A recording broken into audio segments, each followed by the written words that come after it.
Hey everybody, just going to take a quick break from the show to get you styled up with Stitch Fix. Shopping's hard. It's hard. With Stitch Fix, you get a stylist, though, who understands your style, your size, your budget, and they do all the shopping for you. Wow. This is excellent. Shopping, I'm telling you, shopping and figure out your style, it's overwhelming. Let somebody help you when it comes to getting dressed. We don't know what we're doing, so we let Stitch Fix help us out. A Stitch Fix stylist there. They know what works on us. We get the prices that make us look really good, and it feels good. You get some confidence boost walking around knowing that you're looking decent here. Oh, yeah. Yeah, we just give the stylist our sizes, style, budget preferences. We order boxes when we want, how we want, no subscription or any of that required. And they send called Just For Me pieces as well. Mm-hmm. Like, maybe you'd like this, and it's awesome. Outfit recommendations, styling tips. You keep what you love, you send back the rest. It's super easy. Yep. You can do it, and we are doing it because it's excellent. Personal styling for everyone. Get started today at stitchfix.com/STM. That's stitchfix.com/STM. Now back to the show. Hey everybody, just going to take a quick break from the show and tell you about Noom. Has Noom helped you? I believe it has. Oh, that's got an app. You can do tracking. It's terrific. It does. And Noom builds personal plans that can meet individual needs. That's the thing. Takes into account any dietary restrictions, medical issues, other personal needs. That helps build a plan that works for you. And yes, so I know that you've had your own personalized program here that you've been working on. And it's weight loss This is weight loss results that last. They stick around because you get yourself into a lifestyle change. That's what matters. That's mainly it. You can't just say, I'm going to cut that out for a month and then go back to it. That's not what it is. So I'm glad it's helping you. That's great. And it really does. I like the psychology and biology-based approach here. Yeah. Noom Weight uses psychology. That's why they say losing weight starts with your brain, but it also takes into account your unique biological factors, Jimmy. All of your multitude flora and fauna that goes on inside of you there. Sure. Yeah. Stay focused on what's important to you with Noom's psychology and biology-based approach. Sign up for your trial today at Noom.com, Noom.com here. Based on 3.5-year study of actively engaged Noom users with minimum starting BMI of 25. Individual results may vary. Visit our website for more information. Thumbtack presents the ins and outs for caring for your home. Out. Indecision, overthinking, second-guessing every choice you make. In. Plans and guides that make it easy to get home projects done. Out. Beige on beige on beige. In. Knowing what to do, when to do it, and who to hire. Start caring for your home with confidence. Download Thumbtack today. This week in Shenandoah, Iowa, a seriously vicious murder leaves everyone looking at just one person, but maybe they should look a little deeper. Welcome to Small Town Murder.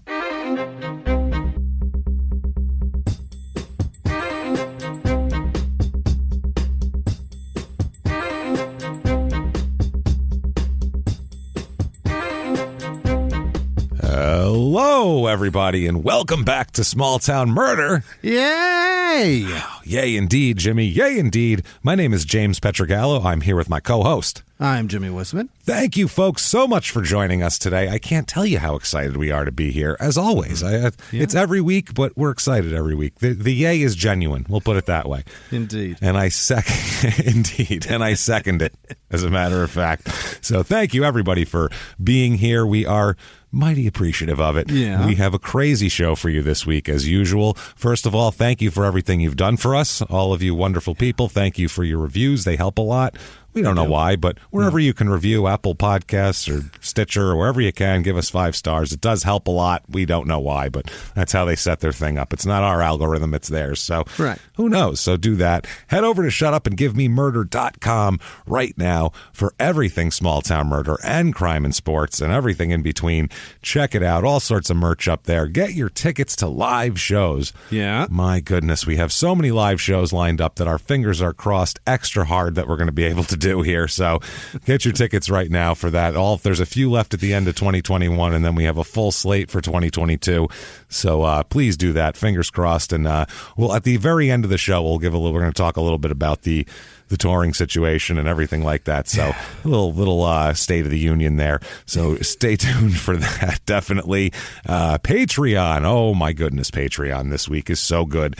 So good. This I can't week, wait. Patreon.com/crime and sports. We have for you our 2 episodes. And of course, you get access to all the Patreon for both shows, whole back catalog, everything like that. It is fantastic. We have the crime and sports one is going to be on the congressional baseball steroid inquiry when a bunch of baseball players went to Congress and just lied their asses off, and it was hilarious. And then we'll find out exactly how badly they were all lying. It'll be a good time. We're going to have fun with that one. And then one I've been looking forward to for a while. This is going to be one of the most fun Patreon ideas ever here. It's about, I call it Ted Bundy and his wild world of socks. That's what we're going to talk about. Ted Bundy.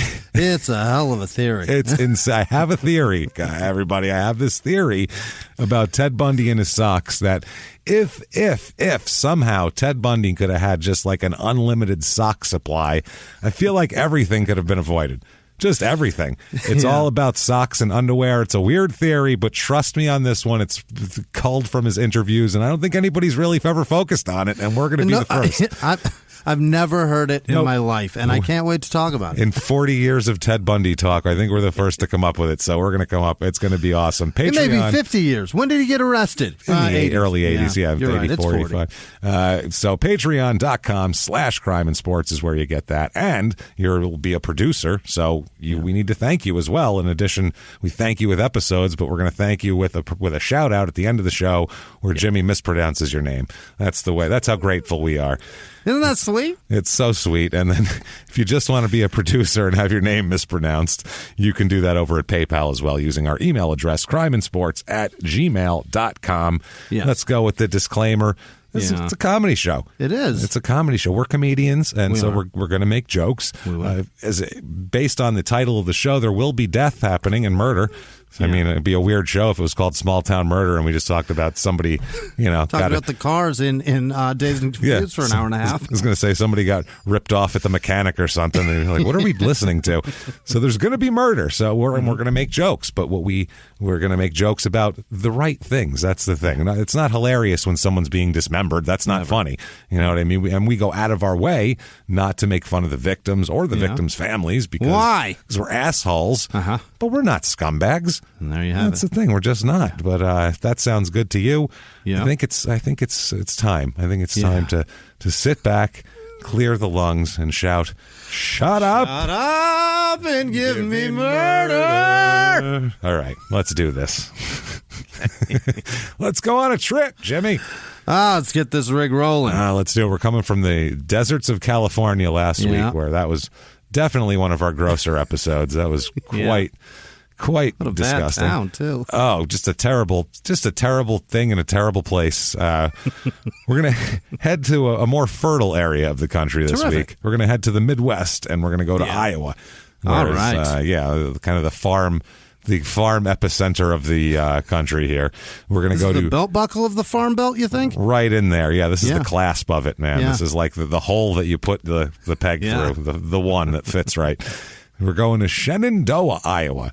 All right. And this is in far, far southwestern Iowa, all the way down next to Nebraska, just over, Missouri and all that. It's over there.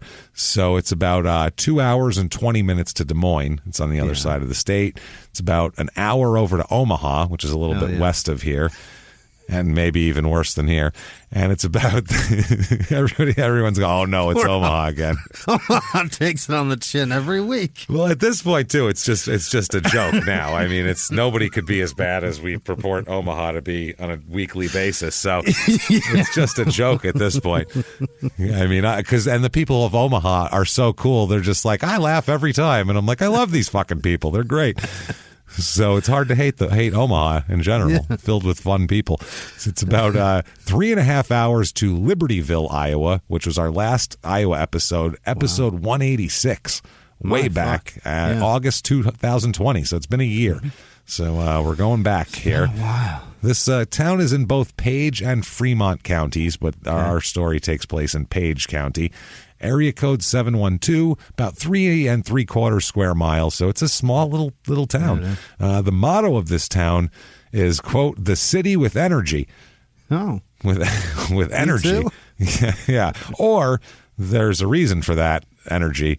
And this is what the locals this is the local motto. Quote, "Meth is making us industrious," which is it's where all that energy is coming from. Meth and methane. Farms aren't as profitable as they used to be. Right. You know what it is? Meth. So guess what we're doing? Yeah. So the history, and I don't know that this town has a lot of meth in it, by the way. I'm just assuming. Yeah. I'm just assuming there's got to be some out there. So the history of this town, it's originally called Fair Oaks, the name here. It took its permanent name of Shenandoah in 1870 when soldiers came back from the Civil War, and they thought that it looked a lot like the Shenandoah Valley in Virginia. So they said it's a striking resemblance, so they decided to, you know what, let's name it Shenandoah instead. Okay. This looks like something. We're going to change the name. Yeah, no, unscrew the letters off the front of the post office. We're changing it because Johnny and Bill think it looks like something. Okay. They said it reminds them of a time they got sucked off under a bridge somewhere, and that bridge looks similar. I guess that was in Shenandoah. They just said that's what he told me. They loved it. Held on. It's hard to get an answer out of him. He's currently being sucked off as well. This guy never stops. He's a monster. So it had a lot of. It's very fertile around these parts. This is very, very fertile farmland, and it became the seed and nursery capital of America in the late 1800s. This is where all your seeds and your plant nurseries, if you were getting plants, more of them were coming from here than anywhere else. The Mount Arbor nurseries were there. In 1871, a guy named Henry Field was born in Shenandoah, which is hilarious because he started selling seeds. Henry Really? Field, yeah. He started selling packets of seeds at age 6, which is very industrious. Yeah. 15 years later, he started his own, he had a company going on and all this sort of shit. By the time he died, the Henry Field Company was one of the largest seed companies in the whole United States. Field seeds. Henry Field Seeds. Field seeds. Interesting. So Shenandoah had a few minor league baseball teams, as a matter of fact. Yeah. One was called the Shenandoah Pin Rollers, who didn't last very long, I assume, because they realized they weren't bowling and stopped. They showed up and they were like, what the fuck? They're wearing those shirts. Or the Women's Baseball League folded. What pin rollers? Yeah, they showed up in those shirts with a wrist guard on with weird shoes, and they're like, what the fuck is this? You're going to need some cleats on those smooth fuckers. Yeah, I can't hit this fucking ball. What's going on? Slipping all over the grass. What do you mean throw the ball at him? I'm going to roll it to him. I'm really good at it. I'll get it to curve. So I knocked down 2 of their outfielders in the dugout. It was pretty good. I'm good at it. Put a 2 on the board. And then 1903, they had another one here. They switched leagues to the Missouri, Iowa, Nebraska, Kansas League. Holy shit. Jesus. My goodness. And early live radio stations gave a lot of performers their start in this town, including the Everly Brothers, who are from here. And I guess Charlie Hayden got his start here as well. Okay. Country guy. Yeah. So reviews of this town, nobody really hates this place. I got to be honest here. Yeah, but they don't, even when they love it, there's a hint of sadness. Here's Iowa. Here's 4 stars. Quote, "I moved here from the big city." First of all, I want to know what city that was. Yeah. If you moved here from Ames, I don't want to hear it. You know what I'm saying? I was in Sioux Falls, and I'll tell you what, Sioux City, and it's different up there, boy. I moved here from Dodge City, and this is bleak. Yeah, I don't want to know what big city. It's a nice change of scenery, and everyone has proven to be kind and friendly. I guess they really had a vetting process. I would recommend this town for anyone looking for a small town living with commodities. Commodities? That's not what they meant to say. Nope. No, they definitely didn't mean commodities, I don't think. So 4 stars here, another one. Shenandoah has been my home for the last 10 years. I love that the people here know everyone, that this town flourishes in town pride and school pride. The only thing I would like to see change is using the old historic buildings that are empty downtown. I think that the city should change them into businesses that show off the town of Shenandoah. Excellent idea. Great idea. The cities generally don't open businesses in these things, so that's right. different. They're not like, it's not how... They don't just open a business and give it to some guy and tell him to run it. It's not how capitalism works. The mayor doesn't sit there and go, we should have a shoe store right there. You know anybody that's good at running a shoe store? I'm going to open one up. And someone has to do that. You have to, You know what? You do that. Open up a fucking store down there. Yeah. What do you do Get on the commission and start talking people into taking out loans and shit. Yeah, there you go. That's what that takes. Open up do something down there. Open up like a payday loan place or some corrupt shit like that that always makes money and robs people blind. So anyway, here's a 3-star one here. Quote, as long as you lock up everything at night and when you're not around, it should be fine. Oh, my God. That's how apparently, if someone, as long as it's locked, they have lazy criminals, really. That's what it is. They're like, So it's locked, we leave. Forget it. It's locked. They just walk away. They're just, if something's loose, they'll pick it up. But other than that. That's what my Ring doorbell app is full of, P.S., is just videos of people going, this guy tried to open my car. Thank God I locked it. Okay. Put it in your fucking garage, dipshit. Yeah, there you go. No shit. That's what it is. Video after video of lazy criminals. Of a garage, too. That's the other thing. The camera is above the garage because it's elevated, and it's a video of a guy trying to open his car that he evidently armed last night. That's hilarious. Oh, man. All right. Here's a 3-star. I love when they're this specific. I love when they're so angry about something they need to go to the internet to write a review of the whole town for one little thing. Quote, it's 3 stars. Some restaurants are great, even if some are on the pricey side, but many of them are repeats of each other. There isn't much diversity either. There's only 1 Mexican restaurant and 2 Chinese restaurants. Oh. That's probably for the best in southwestern Iowa. I don't know if your gut can handle that. Yeah, let's be realistic. More than one Mexican food. What's the Mexican food like in Iowa? What is it? Is it Taco Bell? What is it? I think that there's 1 Mexican food and there's 2 Panda Expresses and a Taco Bell. That's what they're talking about. Here's a 3-star. Quote, many of the popular stores are very expensive and don't have much variety. Okay. However, the quality in the locally owned stores is better than the nationwide stores, but I'd rather go to the latter than the former. Well, then why are you saying but? Because you're saying the quality's better and the stores don't have very much variety, the national ones. So why wouldn't you go somewhere that's better, that has more variety? Why would you say but? Words have meaning, God damn it. Fuck. I'd rather go where there's less shit for more money. Is that what they're saying? I'm so perplexed when I read people's writing, and I really realize that nobody's good at stuff. I'm not excluding us out of this either. We're in it too. But James, you're not wrong. What advancements have we had? We had TVs, microwaves, airplanes, cars invented, and now all we do is invent ways to jerk off better. That's it. Jerk off better and more in a more clear fashion. How much more clear can I see that vagina? Because that's really all it is. I need more pixels on the pussy. That's what I want. Yeah, internet speed goes with how it progresses. It's crazy. You're not wrong. We're not good at anything anymore. No, we're really not. It's kind of. I mean, we're good at that. Don't get me wrong. Yeah. Boy, you can see. Best at it. You can see somebody's kidneys, but other than that. So people in this town, 4,977. So almost cracking the 5,000 mark. Down 10% since 1990. Yeah. Can't imagine why.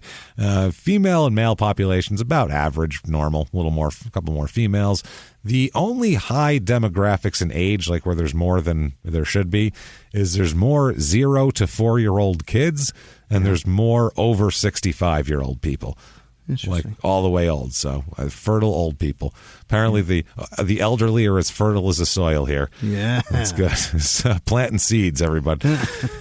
So the married population here is high. It's like a family-ish kind of town. 57% married in this town, and we kind of look at the party people. Yeah. So we look at single with no children. Single with no children, 1.1%. Fuck. Needle in a haystack, everyone. He and she are lonely. That is wild. Race of this town, 85% white, about 2.2% black. That's well under the national average. 3% Asian and about 7% Hispanic here. So Iowa as fuck. It's very Iowa. Yeah, that's about the Iowa ratio. And then I found religion. It's actually it's 57% religious here, which is really over the national average, which is about 50-50. And the most of everybody here that comes out is Methodist. There's the most Methodists. Is this the only place that's a thing? And Lutherans, Methodists and Lutherans. That's what we're going on here. A couple of Catholics, but not many. Baptist here or there, a Presbyterian or two, but 0.0% Jewish, though. That's one thing that's not here. One people that don't hang out here. Page County, the whole county. This is a pretty rural county, too. The elections here, 27.7% voted Democrat in the last election and 70.7% voted Republican. Overwhelming. 1.6% independent. So that's under what we usually see here. Yeah.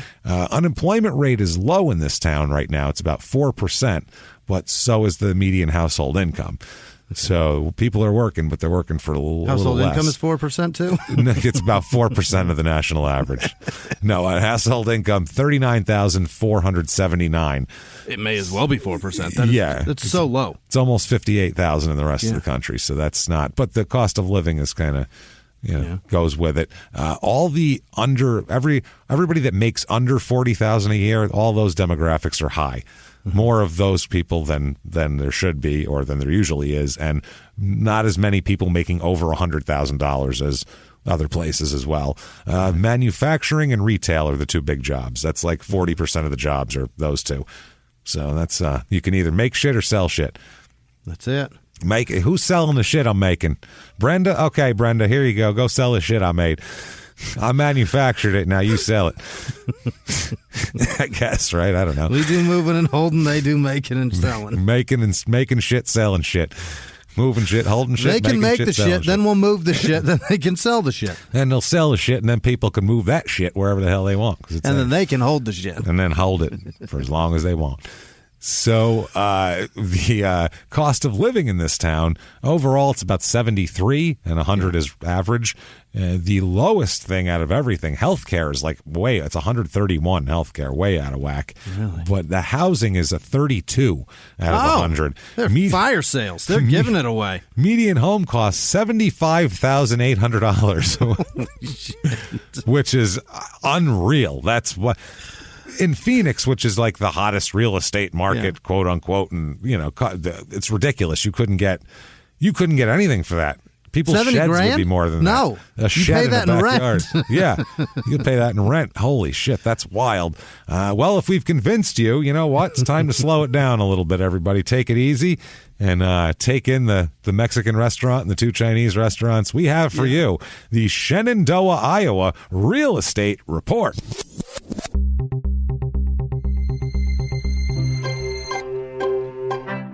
Your average 2-bedroom rental here goes for, ready for this, $664. Half the national average. It's like a half for a 2-bedroom. That's wild. You get a roommate, pay $300, under $400 a month each for rent. That's awesome. I found a 3-bedroom, 1-bath. Yeah. So the T-bowl to B-hole ratio is a little off there, but it's a small place. I don't know where they're fitting 3 bedrooms. 893 square feet. What? Yeah, tiny, but it's an actual house. It's not a trailer. It's an actual house with a concrete slab and everything. Needs a little work. We'll say that, and I mean that sarcastically. Actual holes in the floor. Oh my God. Like in the hardwood, big gaping holes. Above one of the door frames, spray painted in black paint, is the word Bubba's with an apostrophe. In other words, I don't know if the doorway or the whole home, something here belongs to Bubba. We do know. He's showing ownership. Bubba. That is incredible. Bubba's above the... Is it inside or outside? Inside. Inside. It's like in the master bedroom above the door frame. It's beautiful. Right on the drywall. All right, I don't even know what the fuck the wall is, but it's written Bubba's. Some sort of plaster. Some sort of plaster. But the price, $14,500. I mean, Jesus Christ, you can't get a used car for $14,500. That's awesome. And that's what they'll pay you to take this house off their hands. Wow. I found kind of the nice version of this house. 2-bedroom, 1-bath, 900 square feet. Okay, yeah. Nice, decent, livable. No, Bubba has not been here or anything like that. No holes in the floor. $48,000 for that house. Unbelievable. That's wild. What does that mortgage even work out to? How do you even... I can't. What's the math? What, like a 30-year? You put $4,800 down, and then you mortgage like $40,000 over 30 years. So if you like pay $80 3 a times month. the home's value over 30 years, that's $120,000. Divide that by 30, you're like $40,000 a year. Is that what it is? No, it's not. No, it's way less if you do than it over that. 3 years. No, it's like That's you're paying $40,000 over 10 years. It's like $120 a month in mortgage. That's wild for a house. Then I found, this is the gem of the town here, a 4-bedroom, 2-bath, 2,042 square foot. So it's roomy. It's got a nice front porch, actually. Yeah. Could use some updating and things like that, but it's decent. $134,500 for that. Wow. Which, in Phoenix, that's $600,000. At Easy. least. If it's in a shit neighborhood. So things to do in this town. Oh boy. I found some stuff here. What is this? Is this the Shen Fest? Yeah, I think this is the Shen Fest here. Okay. The Shen Fest is an annual community-wide celebration held with a huge parade, a fun run, entertainment, food vendors, a tractor show. Of course. Pancake feed. What the fuck is that? I've heard of like a pancake breakfast, but a feed? That sounds like they throw them into your mouth. Or they tie your hands behind your back and put them in a trough. Eat all you can eat. And then you just dig in and move your face around. They pour syrup on that shit? Oh, man. This year will be the 150th anniversary of the place, I guess, since they renamed it Shenandoah. And in addition to the regular Shen Fest events, like a large car show and kids games, multiple class reunions. Let's get everybody together. What? Class reunions at a fucking festival? Okay. I think isn't that just what the festival is then? It's just a class reunion? I suppose it seems like it. There's a presentation by Chuck Offenberger on revitalizing for the future. So maybe he's going to talk about, maybe he's the guy saying we need more buildings downtown with shit in them. So revitalize. Not bad. The Fireman's Fundraising Pancake Feed thing, $5. I don't know if it's $5 to feed the pancakes to people or to eat them. $3 for kids there. It's only from 7:45 to 8:15, so you really got to be on time. Half an hour. A tight window for a feed. I mean, a feed could take longer than that, right? Let's see. There's a 3-mile fun walk here. Oh, yay. About that. The Jesus Christ. Shop the retail hub of Shenandoah while you tour the Iowa Walk of Fame.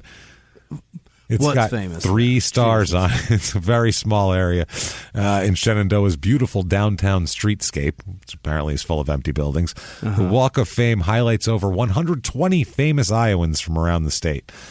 Excellent.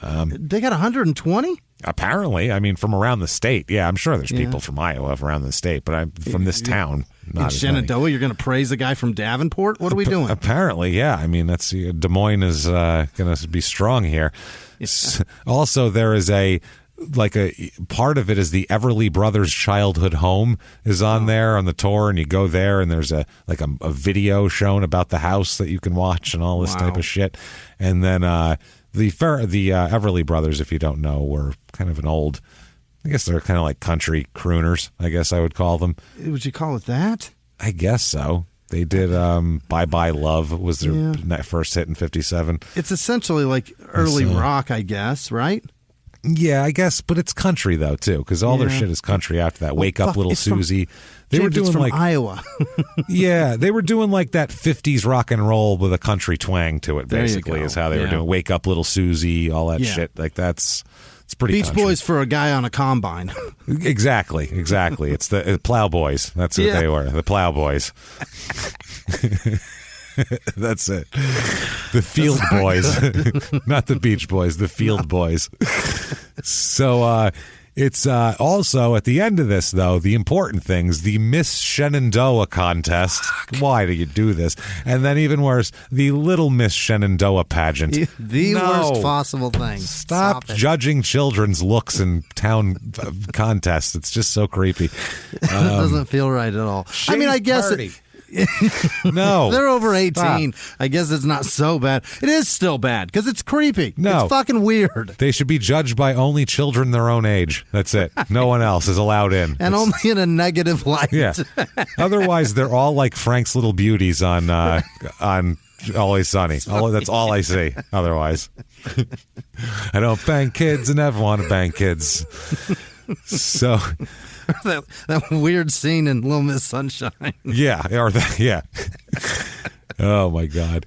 Crime rate in this town, what we're interested in here. Property crime is a little bit under half the national average, so it's pretty safe. Like the guy said, you lock your shit, nobody will bother it. Violent crime, murder, rape, robbery, and of course assault, the Mount Rushmore of crime, is again under half the national average. So terrific. It is low. I noticed. I looked. They had this stat, and I noticed they had 0 rapes in 2014 and 2015, and then 20 in 2016. Jeez. They saved them up. What the fuck happened there? Where one guy, maybe? Was it one guy on a spree, or is it just like losing his mind? Everybody, there was like some sort of like crew of like X-Men that put all hands in the middle and went, whoa, and we're rape on 3. Fucking weird as shit, right?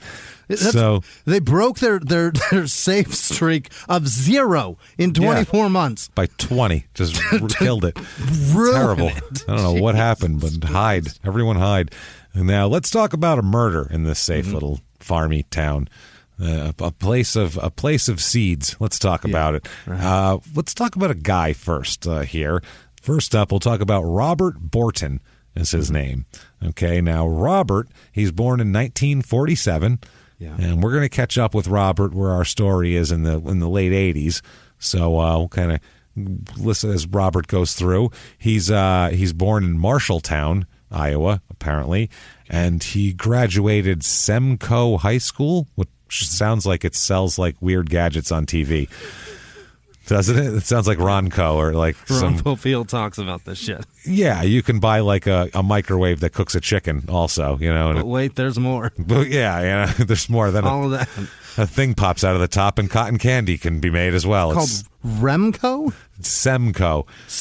Yeah, Remco's an old toy company, actually. That's what I was going to say. Yeah. It's just like Remco, but with an S instead. Fascinating. And he went there, and then he went into the U.S. Navy as well there. When he was in the Navy, he gets out of the Navy, and so I don't know if that was probably during Vietnam, I would assume. Jesus Christ, probably went in 65. It's the time, yeah.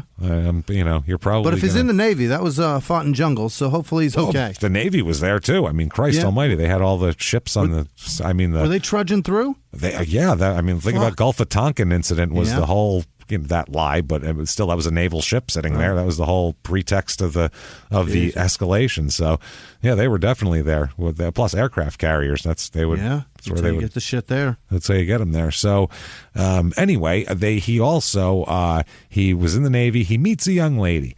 Terrific. He meets a young lady named Cynthia Doms. Dahms, Doms, and she is born in 1949, so she's a couple of years younger than him, but they get along. They're both very nice people. They're both very nice. Cynthia's she's like a Disney character, basically. She's like bubbly and happy and just. You met her back in Iowa after the war? I believe, because she's from Iowa as well. So I believe American. Yeah, who knows, coming home in between or whatever it was. But they ended up being married in 1969. Wow. So yeah, he's 22, she's 20. Summer of love. I mean, Christ, who played at the wedding? John Cougar Mellencamp. I mean, this is the most. Yeah. This is the most like Iowa, and he's coming in his naval uniform, and they're gonna, beautiful. Getting marrying a girl who's practically a teenager, and it's just very, I don't know how beautiful it is. It's a bad idea probably, but it works out sometimes. In 69, it's gorgeous. Exactly. Right now, if you had a son who came home from the Navy and was like, I'm getting married, you would slap him across the face so fucking hard. Use your GI Bill and go to college, you dumb fuck. You would beat him. You would you would beat him until the woman wouldn't want him anymore because he'd be full of lumps and bruises. You're not getting married at 22. You're not. You're fucking not. No. I know that sounds excessive, but that's crazy. Usually not a good idea to get married at 22. No, it's not. Back then, people'd stay together for 50 years, right. But today it happens. Some people, but it's more rare. Yeah. You know, it's more rare. So they get married. Her parents here. She's got a brother as well, and her dad's name is Vernon. By the way, yeah, Vernon sounds like a farmer, doesn't it? Or a farmer's wife. Well, yeah. Well, they do that both ways. His wife's name is Marcella, which is interesting. Yeah, isn't she like Italian or something, or Spanish? As ethnic maybe as it gets for Iowa. That's what I'm saying. So yeah, I don't know if she was. So he's like, I found a fiery Italian that I like, and she makes me that spaghetti there, and it's pretty good. Or Latin America, that's or a very she could be. popular Yeah, name she for could that be too. Latina. Yeah, I don't know. Yeah, who the hell knows? Either way, she's. If it's Marcella Thompson, we got a problem. Yeah, then that'd be different. Who knows? So then we're like, then it's just, we wouldn't know. Then it's hands up. We're going, huh? Yeah, it could just be somebody they met in their life. They're like, that's a beautiful name. We're going to name our daughter that. Yeah, or I knew a girl in, college named Marcella. I want to name her after her because she died in a tragic boating accident when she tried to parasail. She was my first love. She was my first love, and I decided never to have a woman again because that's why I married this man. I know you were saying the other way, but you know what? Let's make it interesting. Let's spice it up a little bit. Better. Yeah, let's spice it up a little bit. I feel like this isn't it a much more interesting story now? Just the whole thing? Yeah. Because you're like, yeah, okay, I see this. And now, I mean, it hurt her so much that it broke her sexuality. That would be different. It doesn't happen often. So college girl on girl love affair, and man, now here we are. It's a tragic boating accident. It was very tragic. It was terrible. So it meets anyway. They get married in 1969. He enters the ministry in 1977 and becomes a pastor. Robert does. So almost 10 years later. Yeah, Robert and Cynthia Borton. He gets out of the Navy, and then I think he's kicking around, has some jobs, and he decides to enter the ministry. He becomes a pastor, and he's a pastor for a while in Shenandoah at the pastor of church or the Church of God. I'm sorry, the Church of God there, which seems like a very basic name. Yeah, that's like you were Church up of all Christ, Church of God. It's all very. Yeah. Not very creative. You're up all night. There's a round table. There's like Chinese food containers knocked over, and like you're just like, I don't fucking know. Pizza boxes are open. You've come up with all these names, and someone's like, let's just call it the fucking Church of God. All right, fine. And someone goes, great, we're going home, and then they throw the pen down and leave. They'll think it's the original. Let's leave. Yeah, I don't care anymore. Church of God. It says it all that it needs to say. We're a church and we like God. Moving on. Now we're just like a building in a strip mall that just says tax services over it. Tax services. Stupid. Yeah. Or the one in tamale shop. You're like, okay. Wonder what's there.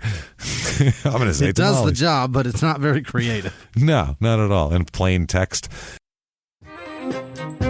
Hey everybody, just going to take a quick break from the show to tell you about the safest sponsor ever, Simply Safe. Absolutely, these people will keep you safe. It's amazing. You know that every 26 seconds a burglary takes place in the United States, according to the FBI. That means that by the time this podcast is over, dozens and dozens of homes will have been targeted, ransacked, God knows what happens here. So protect your home before it's too late with Simply Safe proactive security system. Simply Safe helps stop threats before they even have a chance to break in.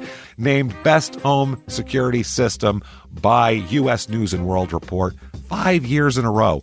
And by us for about the last 8 years as well. If you trust us, believe me, you want Simply Safe. So visit simplysafe.com/small to claim 50% off a new system with professional monitoring plan and your first month free. That's simplysafe.com/small. There's no safe like Simply Safe. Now back to the show. This show, Small Town Murder, is brought to you by BetterHelp. Get yourself some therapy, everybody. Honestly, here. We often hear about red flags that you should avoid. Hey, that's a lot of a thing. It's become a real phrase now, real cliche. But why don't you focus also, you look at like green flags in friends and partners. Look for good things as well. Right. And maybe you're not sure what that looks like, though. Therapy can help you figure that out. What are positive things? What are the green flags? And then you can practice them in your relationship. It's absolutely a fact. And so, honestly, we absolutely are huge advocates for this. It really, really helps. BetterHelp is fully online, making therapy affordable. It's convenient. They serve over 5 million people worldwide.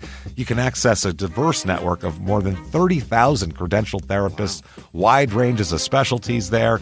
Here's the coolest part.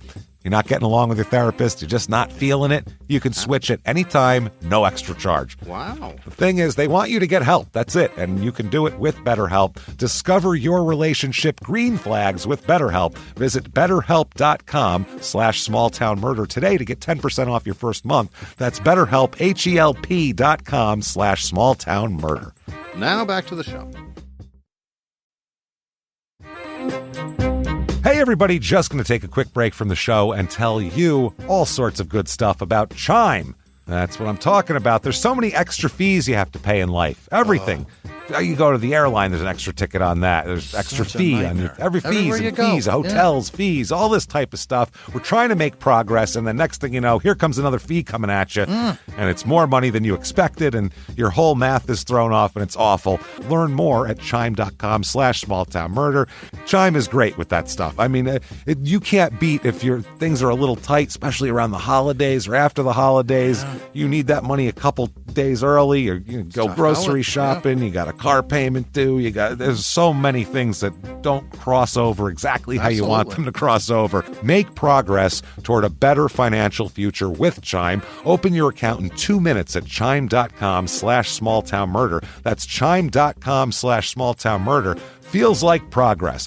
Banking services and debit cards provided by Bancorp Bank N.A. or Stride Bank N.A., members FDIC. Spot me eligibility requirements and overdraft limits apply. Boosts are available to eligible Chime members enrolled in Spot Me and are subject to monthly limits. Timing depends on submission of payment file. Fees apply at out-of-network ATMs. And now back to the show. Yeah. So he graduates, actually, from the seminary at Evanston, Illinois in 1981, and then from 1982 till 1984, he works for the Church of God in Shenandoah as a pastor. And in 1984, though, he leaves the church. Now, I don't know if part of this, apparently there's a lot of money struggles going on all the time. Between with the couple, and they have a son named John, and that's born in 1970. So I mean, right after they got married. Right. I don't know if that was why they got married or what. Yeah, I mean, perhaps that hastens the deal. Yeah, or they could have waited and then been so built up that one shot and it's all. Next thing you know, you're having a kid. Yeah.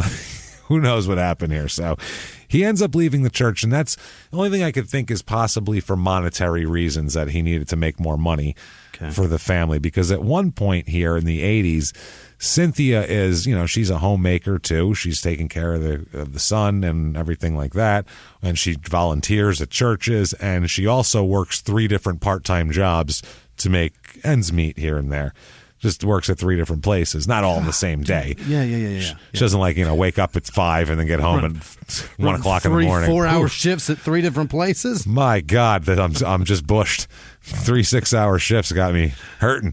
So, but she goes around, and he ends up getting a job at Select Motors in Shenandoah.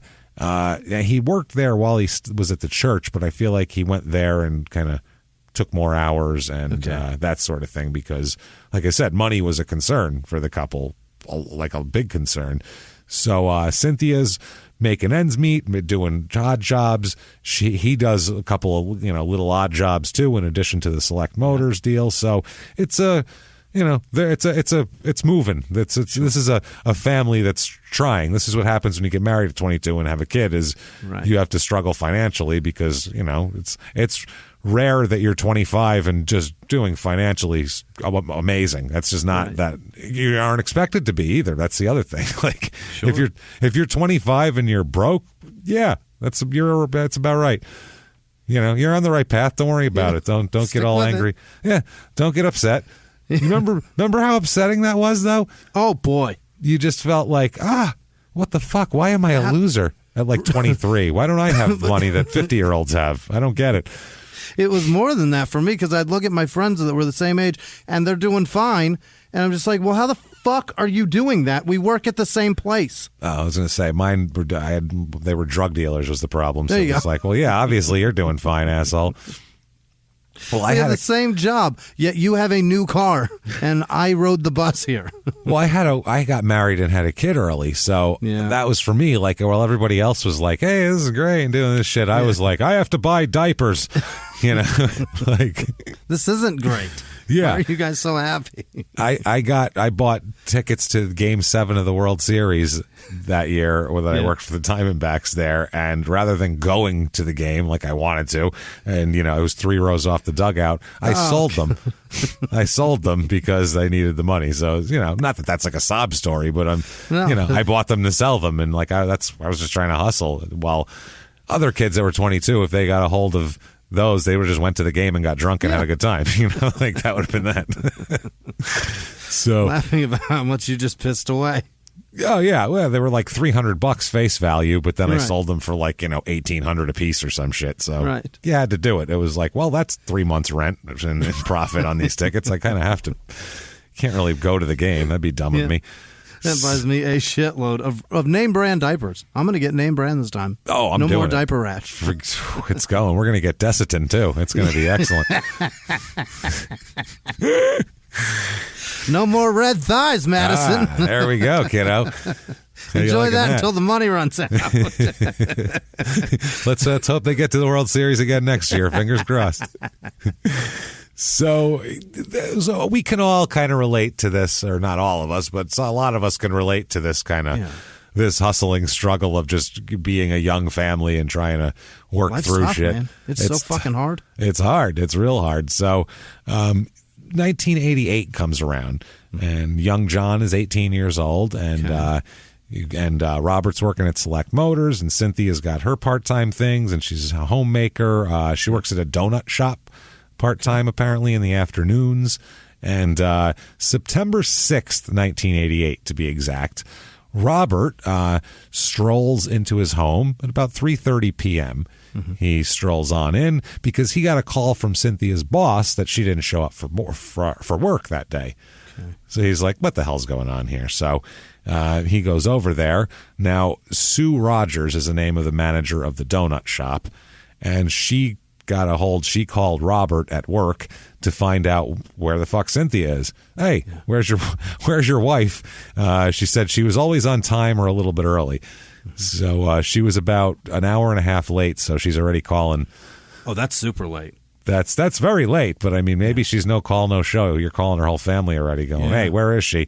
That's a good question, though. So Roger said, quote, she was always on time or a little early.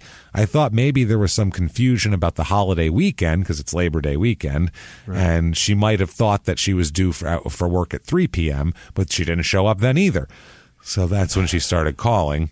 Mm-hmm. And she says, this is the manager again, she says, quote, her husband thought she might have been taking a nap and overslept possibly, so I sent Ruth Fender, another employee, out to their house, and she yelled through the screen door because the door was open, the screen door was closed, and she said she yelled through the screen door but got no response. She said the door was open, but she didn't go inside because there was the dog barking, and she wasn't familiar with the dog and didn't know if I go inside, is this dog going to bite me?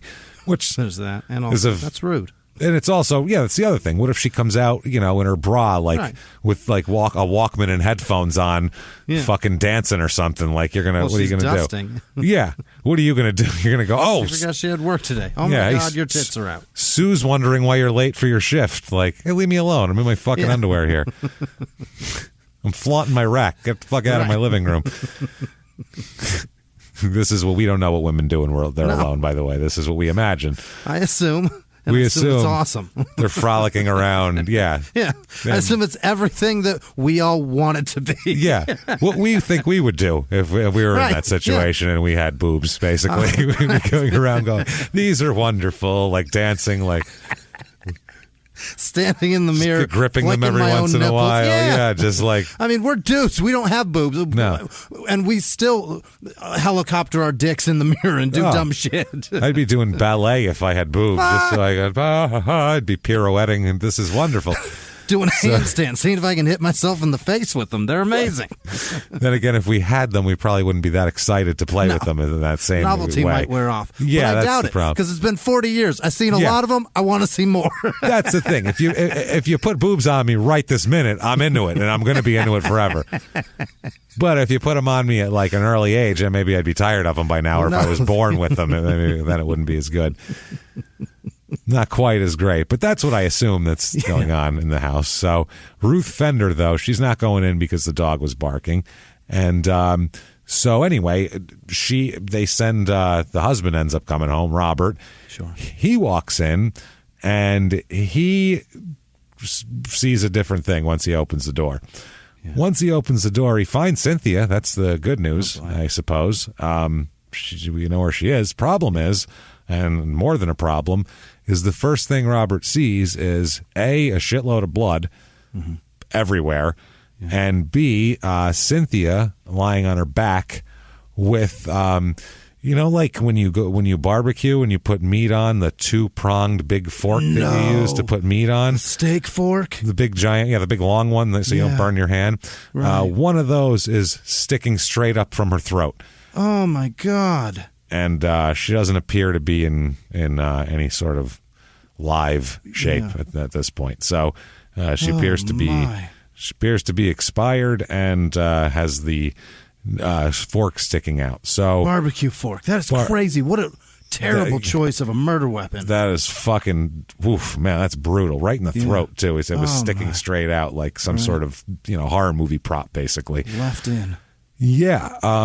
And it gets worse too. Like in the house, you could see later on that there was a struggle. There's things knocked over. There's blood smeared here and there. I mean, it's obvious. Bath and a fight. It's obvious that this didn't go down easy or quick. And then you could see in the blood where she crawled on the floor. Oh, Christ. Through her own blood to try to get to the telephone. Basically, she almost made it to the phone, but didn't make it to the phone. And then she's on her back, and then there's a fork sticking out of her neck. It is just absolutely fucking brutal, though. I mean, just brutal. There's no the screen door was had a lock on it or whatever, so there's that. There's no like wide open doors. There's no wide open windows. There's nothing. The house hasn't been ransacked. There's no, drawers haven't been gone through. The only thing that's messed up is where the struggle was. That's it. Okay. So everything else is in perfect place where it was this morning. No, son is not there. Okay. No one's there. 18-year-old son not there. And there's nothing missing from the home either. Okay. Nothing at all. Like, not a thing. So there's that. So this, and when they do a little further investigation, and we'll get into this here, anyway, we'll talk about Robert for a second. Okay. Robert, what we're saying is that the scene is like it was chaotic and personal. It's chaotic and personal, and somebody clearly left casually. Yes, and we find out later on. Not only is there a 2-pronged fork sticking out of her neck, she's been stabbed 29 times, and her throat is likely cut as well. So this is 5 different murders in one on one lady who, by all accounts, is the sweetest lady there's going here. Right. Yeah, she sells donuts and everybody loves her, and she's just a nice woman who, like, bubbly. No one has a bad word to say about her. So, the manager, as a matter of fact, said, quote, "We were all absolutely shocked at what happened. It's hard to believe. She worked for me for 4 years. She was a friend and a loyal employee, always smiling and happy. She would do anything for anyone. She had a very big heart. Why would anyone do this?" So it's, Yeah, they said that it's so vicious that it's obviously murder. There's no alternate motive, and then someone had to murder her in between. There's no robbery. There's no anything. This is, I'm going to kill this fucking person. Right. Yeah, this isn't like just I need to steal this. I'm going to get rid of this person quick, because this took a while and was very difficult to do. So Robert said that he had seen her 3 hours earlier, is what he said. He came home for lunch. Yeah. From work. He works about a mile away, less than a mile away from the house. Right down the street. So right down the street. Yeah. So he said he came home for lunch and then he went back to work. And that was that. He said, quote, I kept thinking it had to be a bad dream and I was just going to wake up and it was all going to be better. So, they immediately think of, okay, who could do this? She has no enemies whatsoever. She has no, she's not a gambler. She's not into drugs or anything like that, where she owed somebody a shitload of money and they're going to make a statement on her. She's not lifestyle. Yeah. She's not selling meth or anything. She's just raising a kid and, married, and she's a fucking Iowa, just a woman, your average Joe or Jane or whatever the hell you want to call her. I don't know. It's got to be Jane, right? I would think. I mean, you could call her whatever you want, I guess. Is there an average it's Jane Doe, name to so. average Joe? Right. That's what I'm thinking. But then Joe is a John Doe, so I don't fucking know. Anyway, either way, your average goddamn woman name, I don't know. Pick one. Okay. Plain Jane. There's that. There's plain Jane. We're going with Jane. Okay. We're going with Jane. Jimmy, I'm making an executive decision. It's Jane. We'll run it. It's it. Write it down, everybody. It's Jane. So they keep Jane Q public here. They don't know how to deal with this. There's not really a huge go-to for generally a part-time donut maker, homemaker person. That's not really that's usually this person, or there's no robberies being done around town or anything like that. Mustached fuck that gets up real early at Dunkin'. Oh, that son of a bitch. That guy's creepy, man. Time to make the donuts and kill some women. Right. That would have been a different commercial. Time to make the donuts and kill some women. If he said that shit like under his breath, that would have been amazing. Would not be surprising. He looks like the type. He looks so miserable. He's getting up at 3 a.m. Yeah. I mean, you'd want to kill somebody. I don't know if it had to be women, but doesn't have time to have a wife. He's got a fucked up schedule. Just make a pact to kill the first donut customer every morning. Just first person that shows up. Oh yeah, motherfucker, 4:50. You're banging on my door when you know we open at 5. You're getting a fork in the neck. No way. So they do investigations in the house. Not one single usable print can be lifted from anything in the house. Mm-hmm. That was out of place of what would be abnormal. There's no outside prints, nothing on any of the knives. With that much blood, not an accident. No, that's right. Even a print in the blood, something like that. Footprints, really, nothing like that. They can't find the fork. Basically, or the other knives in the kitchen, they fingerprint all of those. Nothing. Nothing. They don't find what they believe to be the murder weapon, the knife that's used to cut her throat and stab her a lot either. They don't they don't think that's on hand either.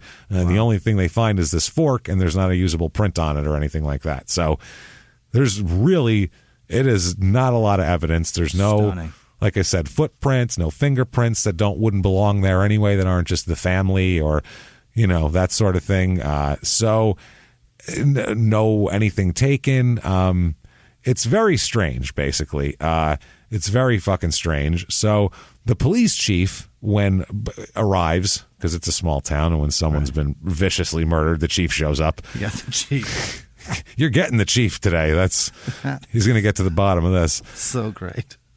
So Robert's standing outside, and he said, they're sitting there talking to him, and he didn't really know, the chief didn't really know him. He didn't really know the chief, but they knew of each other because it's a small town. So but they didn't know, they weren't like best friends or anything.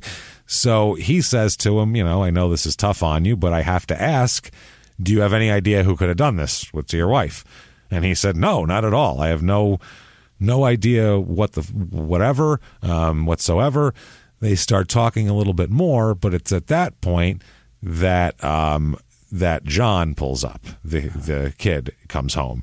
He comes home and he says that he sees his father like in front of the house leaning on his mother's car, and he's like, "Why is Mom's car home?" He says his first thought is, "Why Mom should be at work? What's going on here?" And he's a senior in high school, by the way. And he said that, I didn't know what was going on. He said, but then he found out that his mother was killed, and that's the problem. So that would make more sense why the cops are there and his mom's car is still home. So this, as you might imagine, in a town that in 2015 or 14 and 15 had 0 rapes, this is nuts. And the murders, dude, there's just none when you look at it for years and years. I mean, murders don't happen here. They happen every few decades, not every few years even. It's it's been 25 years. We should start looking for another murder type of thing. Yeah. Doesn't happen. So people fucking freak out. Sure. Freak out. They said, the one sheriff said that there hadn't really been anything around here like this since the 50s. So that's like none of these cops that were even on the force or even thinking about it. Most of them weren't even alive yet when this shit happened. They've absolutely never investigated a murder. Not like this, especially. Right. I mean, the county people have and stuff, but this is like, holy shit, this is a crazy one, and there's no obvious clues. So, they said everyone was thinking, what if it's a serial killer? Because that's what everybody was so worried about back then. This was the year after Ted Bundy was executed, and I mean, we were very serial killer centric in the 80s because that was so big at the time, and the Midwest had a lot of them. Yeah, and this didn't make any sense. This was just this slaughtered woman who, obvious overkill. Yeah. So people are wondering what it is, who it is. What if it's somebody running around all around town, and who the hell knows? It could be somebody from town, it could be some outsider. They have no idea. They're freaking out. Everybody's looking at each other sideways.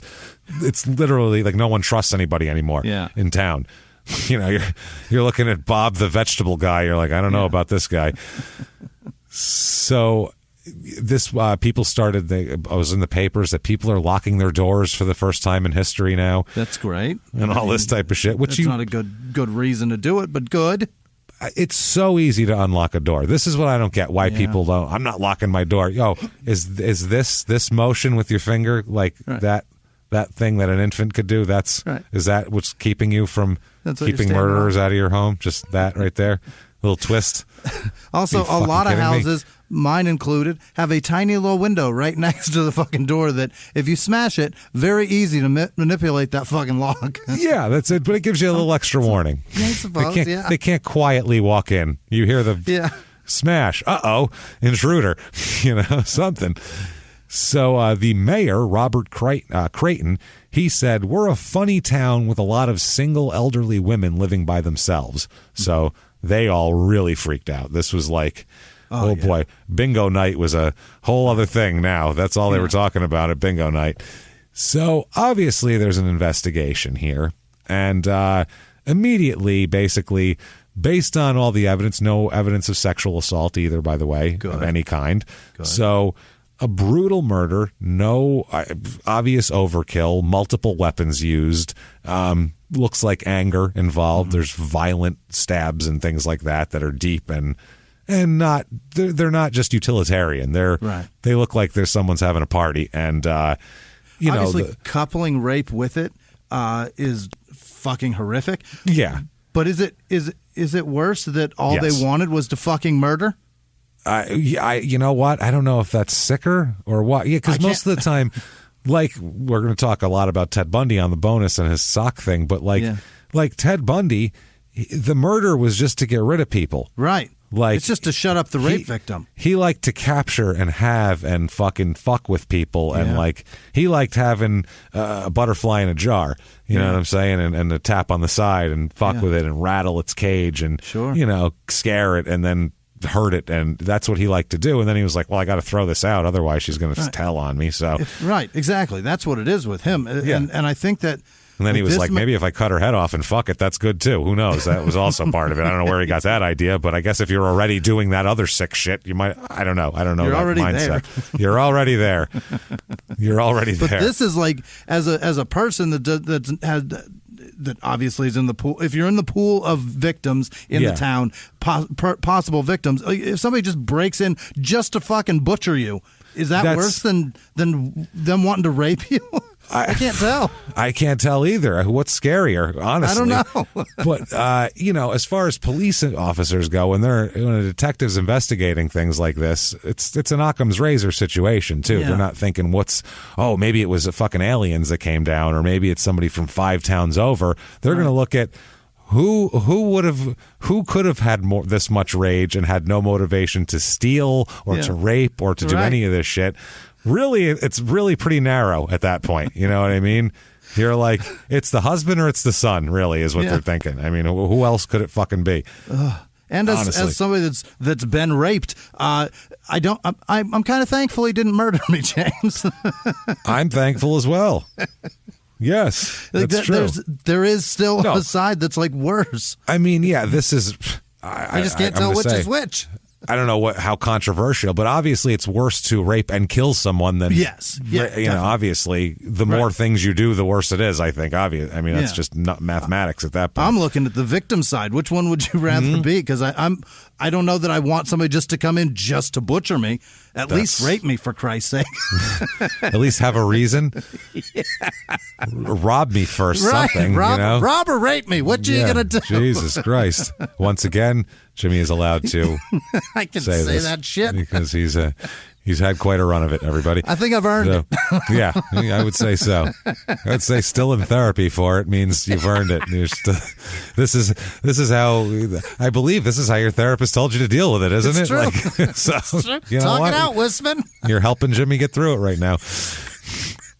Laugh at this man.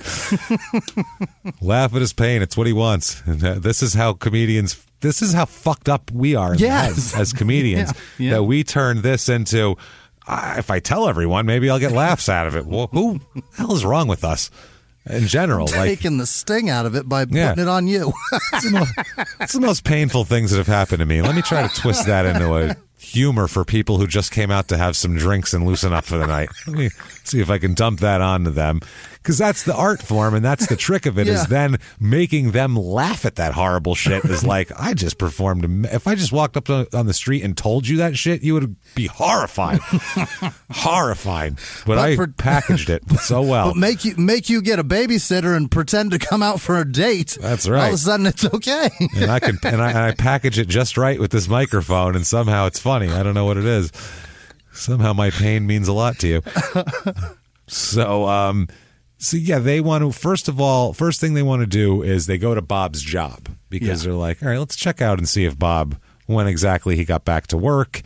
And no matter what, back then, this isn't a computer time, he has a sign-in sheet and a time card situation, but it's not a computer. Yeah. And he also lives less than a mile from home. So you could literally say you were going to the bathroom and go home and come back. You know what I'm saying? And nobody would notice. It would take you 10 minutes. So that's a different thing. So they go to check on his job, and he's been there for over 5 years, and very studious worker. It's a car dealership there, and he cleans the cars for the dealership. He's like the car detailer guy that gets them ready for sale. Okay, and that's what he's doing. And they basically said, what time did he get to work? And the guy said he got here when he always gets here, like when he's supposed to. He got here 7 o'clock.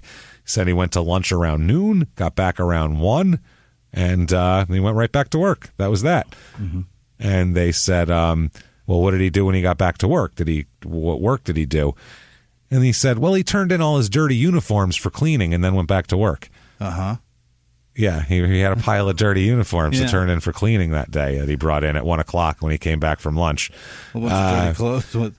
It was laundry day there, and it was already picked up by a laundry service out of Omaha and was already clean by the time, because they went to the job the next morning, the police, to talk about this. Yeah. And that shit had been taken the last afternoon and was scheduled to be returned today, so it's already been down in Omaha at the Outback Steakhouse getting laundered. It's already been laundered in 1,000-degree whatever they put on work uniforms to kill whatever's on there. In a Burlington coat factory, because that's the thing. That's the way Omaha does it. The shit that gets done there has nothing to do with the name of the place. At a Burlington coat factory. That's true, though. The mattress factory where you go get a sub sandwich. Yeah, that's perfect, right? That's good. Or the it is a strange town. Yeah, it's a fucking weird place. It really is. My favorite. They go do the laundry down there at the Panda Express. You know how you do it. I go down to the subway to see the tits in the strip club. You know how it works. So they got them there. It's perfect. I go over to Golden Corral to get my my license plates renewed. Every time they do, they're the quickest. And I can scoop into that tuna water while I'm at it. So, basically, this guy, the manager, tells the police this, and the cops you could probably watch them wilt when they told him that. They went, oh, no, he didn't fucking break. They were like, did you see what he had? And he was like, just a bag of clothes. I mean, like always, he has a bag of uniforms. It's every Tuesday we have that. And they're like, and he brought them from lunch yesterday. Right. And fucking perfect. They're just like, fuck. Like, could this be any fucking worse? They have no evidence, and the one piece that they think they might have has been steam washed to shit and is professionally washed and gone now. Sterilized and perfect. Yeah, so they're like, fuck, basically. And people around town are definitely not treating Robert like a grieving widower. Really? We'll say. Yeah, he notices that, he said people used to smile at me and just in town, he'd smile and say hello and good morning. He says now people cross to the other side of the sidewalk when I come walking down the street. Literally, people will go across the street to ignore him. Like they're treating him like OJ. Mm-hmm. Like OJ at a country club in like 96 when he tried to go back and be himself, and they were like, excuse me? It didn't work out well. So everybody's just very suspicious of him. That's all there is to it. Yeah. So they canvass the neighborhood as well. They ask for these small towns. One thing we know is any suspicious activity. If there's a strange car in front of a house that just stopped by and butchered somebody got to look at it. Goddamn guarantees. One of these single old ladies that they were talking about was looking out the window with a notepad writing the license plate down. Absolutely. We've had so many cases broken by nosy old ladies on this show. Just never underestimate. Columbo, man, they're amazing. Never underestimate the boredom of an old lady sitting by a window. And they just downright observance. They fucking, for as old as they're vigilant. They focus and remember shit. They're vigilant, man. That's the thing. So good. Honestly, if you are like a wire style drug dealer, like you have a spot and everything with like people on the street selling, don't get they get 12-year-old kids to be lookouts. First of all, that's just shitty. Don't fucking get this kid in trouble, number one. And number two, 12-year-old kids suck at everything. They're terrible at everything. Hire like 78-year-old women to be your lookouts. They'll sit on the stoop. No one will ever suspect them, and they'll notice everybody. They'll notice everything. They'll tell you what your dealers were doing. Yeah. They'll tell you what the other dealers across the street were doing, how many customers came by, when the cops are here. Yeah. That's what you do. And then teach the elderly ladies street lingo, because it's hilarious to hear an old lady scream, 5-0! 5-0. One time. That's what I want to hear. Now. All Ethel screaming one time. One time. And you should just give her the drugs, too, because no one's going to mess with her. Cop comes up, he'd be like, hello, young man. Did you see any young boys around here running around? Oh, no, it's been quiet this morning, sir. What's the cop, young man? Young man, yeah. No, young man, I have not. I know your grandmother. Tell her I'll see her at church on Sunday. I remember when you used to run around with poop in your pants. I remember when you were born. I might have the birth announcement on my fridge still. Come inside. Have some chocolate. I have to go get the drug dealers now. I can't, okay? I have to go. Let me make you a bologna. Get in here. You still keep Werther's in your purse, though? Because those were good. I'll take one of those. Why, yes, I do. And she gives him a crack vial instead. Oh, I'm sorry. That's not a Werther's. So... I don't want to watch that scene play out. That's if we made a spoof of The Wire, that would be on it. That's it right there. Old lady screaming one time in 5-0. 5-0. So, and then an Omar just beating the shit out of old women. Popo, hide your shit. Yeah, whooping all women's asses. Oh my God. Hey everybody, just going to take a quick break from the show to tell you about a healthy, delicious item, Hero Bread. And we're both trying to get healthier this new year. Jimmie had a eye-opening doctor's appointment and things like that. So we're trying to get healthier, and I'm telling you right now, this Hero Bread is a good step in this direction. It's delicious, and it is really good for you, and it's really excellent. They have the sliced bread is good, the bagels, the tortillas. I know you've been they're terrific. Ranting about the tortillas. They're so good. With Hero Bread, you can focus on your health goals and still indulge in the soft, fluffy experience you love, but guilt-free. I really love the little Hawaiian rolls, too. Yeah. They're so good. They're so good. The Hawaiian rolls, they're legit. They're fluffy. They're exactly how you want them to be. You'd never know it's low-carb and high-fiber bread from the texture. You get the soft, fluffy experience you know and love with your savory breakfast sandwich, late-night grilled cheese, Taco Tuesday. Do it. No compromises, just flavor, ultra-low net carbs, 0 grams of sugar, high in fiber. It's fantastic. Hero Bread is offering 10% off your order. Go to hero.co and use the code SmallTownMurder at checkout. That's SmallTownMurder at HERO.co. And now back to the show. Hey everybody, just going to take a quick break from the show to tell you a little bit about Sono Bello. You know, the most known secret with celebrities and influencers and all these famous people is so many of them have had lipo.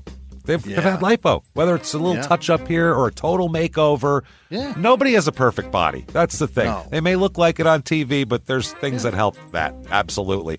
Lipo now has changed, and Sono Bello's been at the forefront with using LAL technology and getting those beautiful and natural outcomes for each person. Looking real natural. Our friends at Sono Bello are offering their best deal. You're now included in their winter savings event, but appointments are limited, so please get on this. Sono Bello doctors are masters in micro laser fat removal, a brilliant technique that removes stubborn fat permanently wherever your problem areas are. Tummy, love handles, thighs, arms, it's gone in one comfortable visit. Eating healthy and workouts are great. Keep doing that, but if you want to lose that stubborn fat in one visit, check out Sono Bello. Save big during their winter savings event. Schedule your free consultation now at sonobello.com/smalltownmurder. That's SONOBELLO.com/smalltownmurder.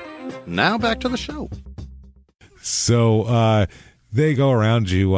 They find one particular woman, an older lady, shockingly enough, and they said, "Did you see anything out of the ordinary?" And she said, "Yes, as a matter of fact, I did.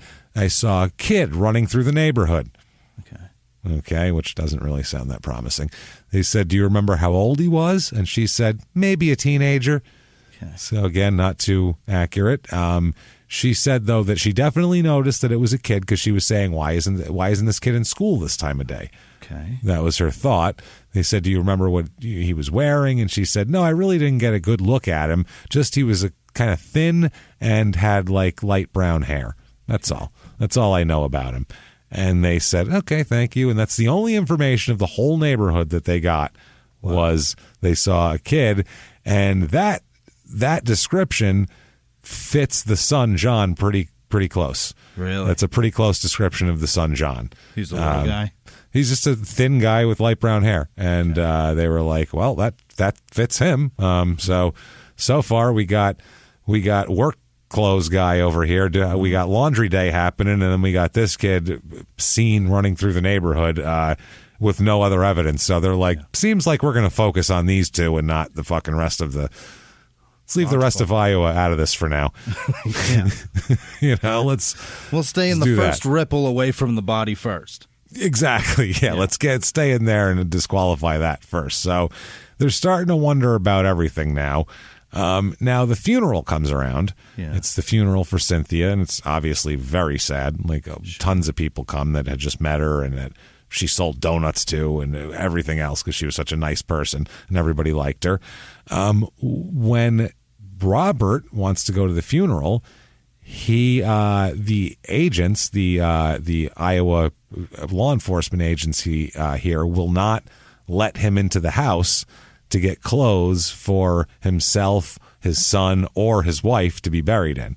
Really? They said it's a fucking crime scene. You're not allowed to go in there. So that he's not allowed to go get all of their stuff, basically. So he said, quote, "That was the first time I had any idea it was a homicide." What'd you think it was, sir? At the funeral, he said, listen to this, Jimmy. Quote, I don't even know how to say this. Quote, "I had figured that Cindy had tripped and fallen and that it was an accident and she fell onto a meat fork that was next to her." Is that where you store your meat forks? Straight up? Like, right. Who the fuck stores their meat forks sticking straight up out of the counter and then you trip and fall and stick one in your throat, fall down, struggle with the wall? Like, that's a ridiculous analogy of this.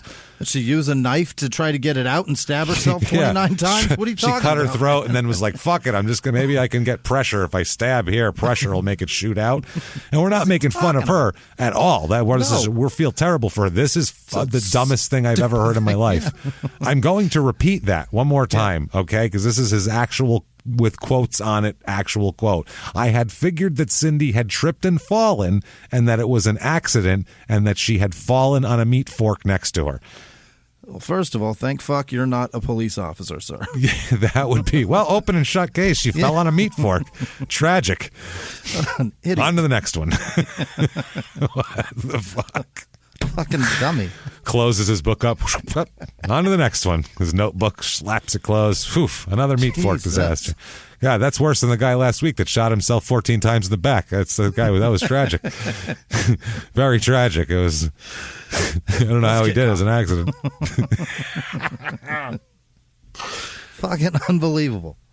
So when they have an investigation like this and you are burying your wife, you'd think the police would be like, your wife was murdered, right? Didn't they tell them that? They didn't talk to him at this point. Not one? Oh. No. Wow. They consider him obviously suspect 1A, so they don't want to go to him until they have something to go to him with. A lot of times when they have nothing and anticipate having nothing, they'll bring in their prime suspect just to see if it's basically you're shooting from half court. You're like, let me throw up a half court shot and maybe I can guilt the guy into fucking admitting it. Because a lot of times that works. Oh, let's get it off your chest and all that shit. And, your mom would have, your mom that died of cancer 2 years ago would really want, what would she be thinking of you right now? Think of your mom looking down on you. And then people, I killed him, I swear. Oh, God, Jesus, Pookie owed me $50 and I shot him.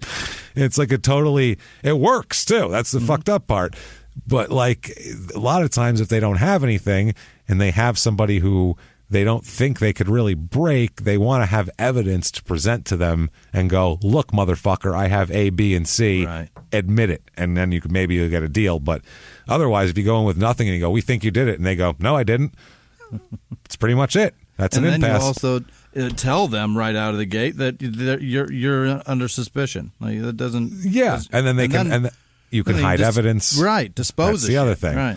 That's the other thing. Yeah. So they were playing him real. They talked to his job. They talked to all of her people, neighborhood canvassing, everything before they ever talked to him. Other than, do you know anybody that could have done this? Was there somebody who was like threatening her 2 days ago, saying, "I'm going to come to your house and stab you and stick a meat fork in your neck"? Right. So, yeah, he said that because they were like everybody liked her. It makes no sense that this would happen here, and other than somebody who had a reason to that knew her. So everybody, lots of people were there, like I said, for the funeral. After the funeral, the investigation really tightens in. Now it's honing in on Robert. They're on him 24 hours a day, basically. Yeah. They're following him around. I mean, he's like Jimmy Conway in Goodfellas. Like, he turns around and there's a car following him and shit like that. Like, it's really rough. Finally, they bring him in for a formal interview. They don't have shit still. but they're to the point where they're like, we don't have shit and we don't know where we're ever going to get shit. Right. We got to create some shit. Yeah. Yeah, we got to get them in By here and try to. asking questions, not like Frank. Yeah, not Frank. We got to create some shit. I hope that's not what they're doing. Fuck, that would be terrible. That's the worst. That would be terrible. But they're like, yeah, we got to get him in here and try to rattle his cage up a little bit and see if we can get him to start talking or to slip up and say something wrong, and then we can jump on or anything here. So they tell him, tell him what happened. Tell me what happened here. What's going on? He said, I went to work at 7 a.m. like always. And they said, did you see her in the morning? He said, yes, I did. And they said, how was she? Everything fine? And he said, everything was fine. Perfectly normal.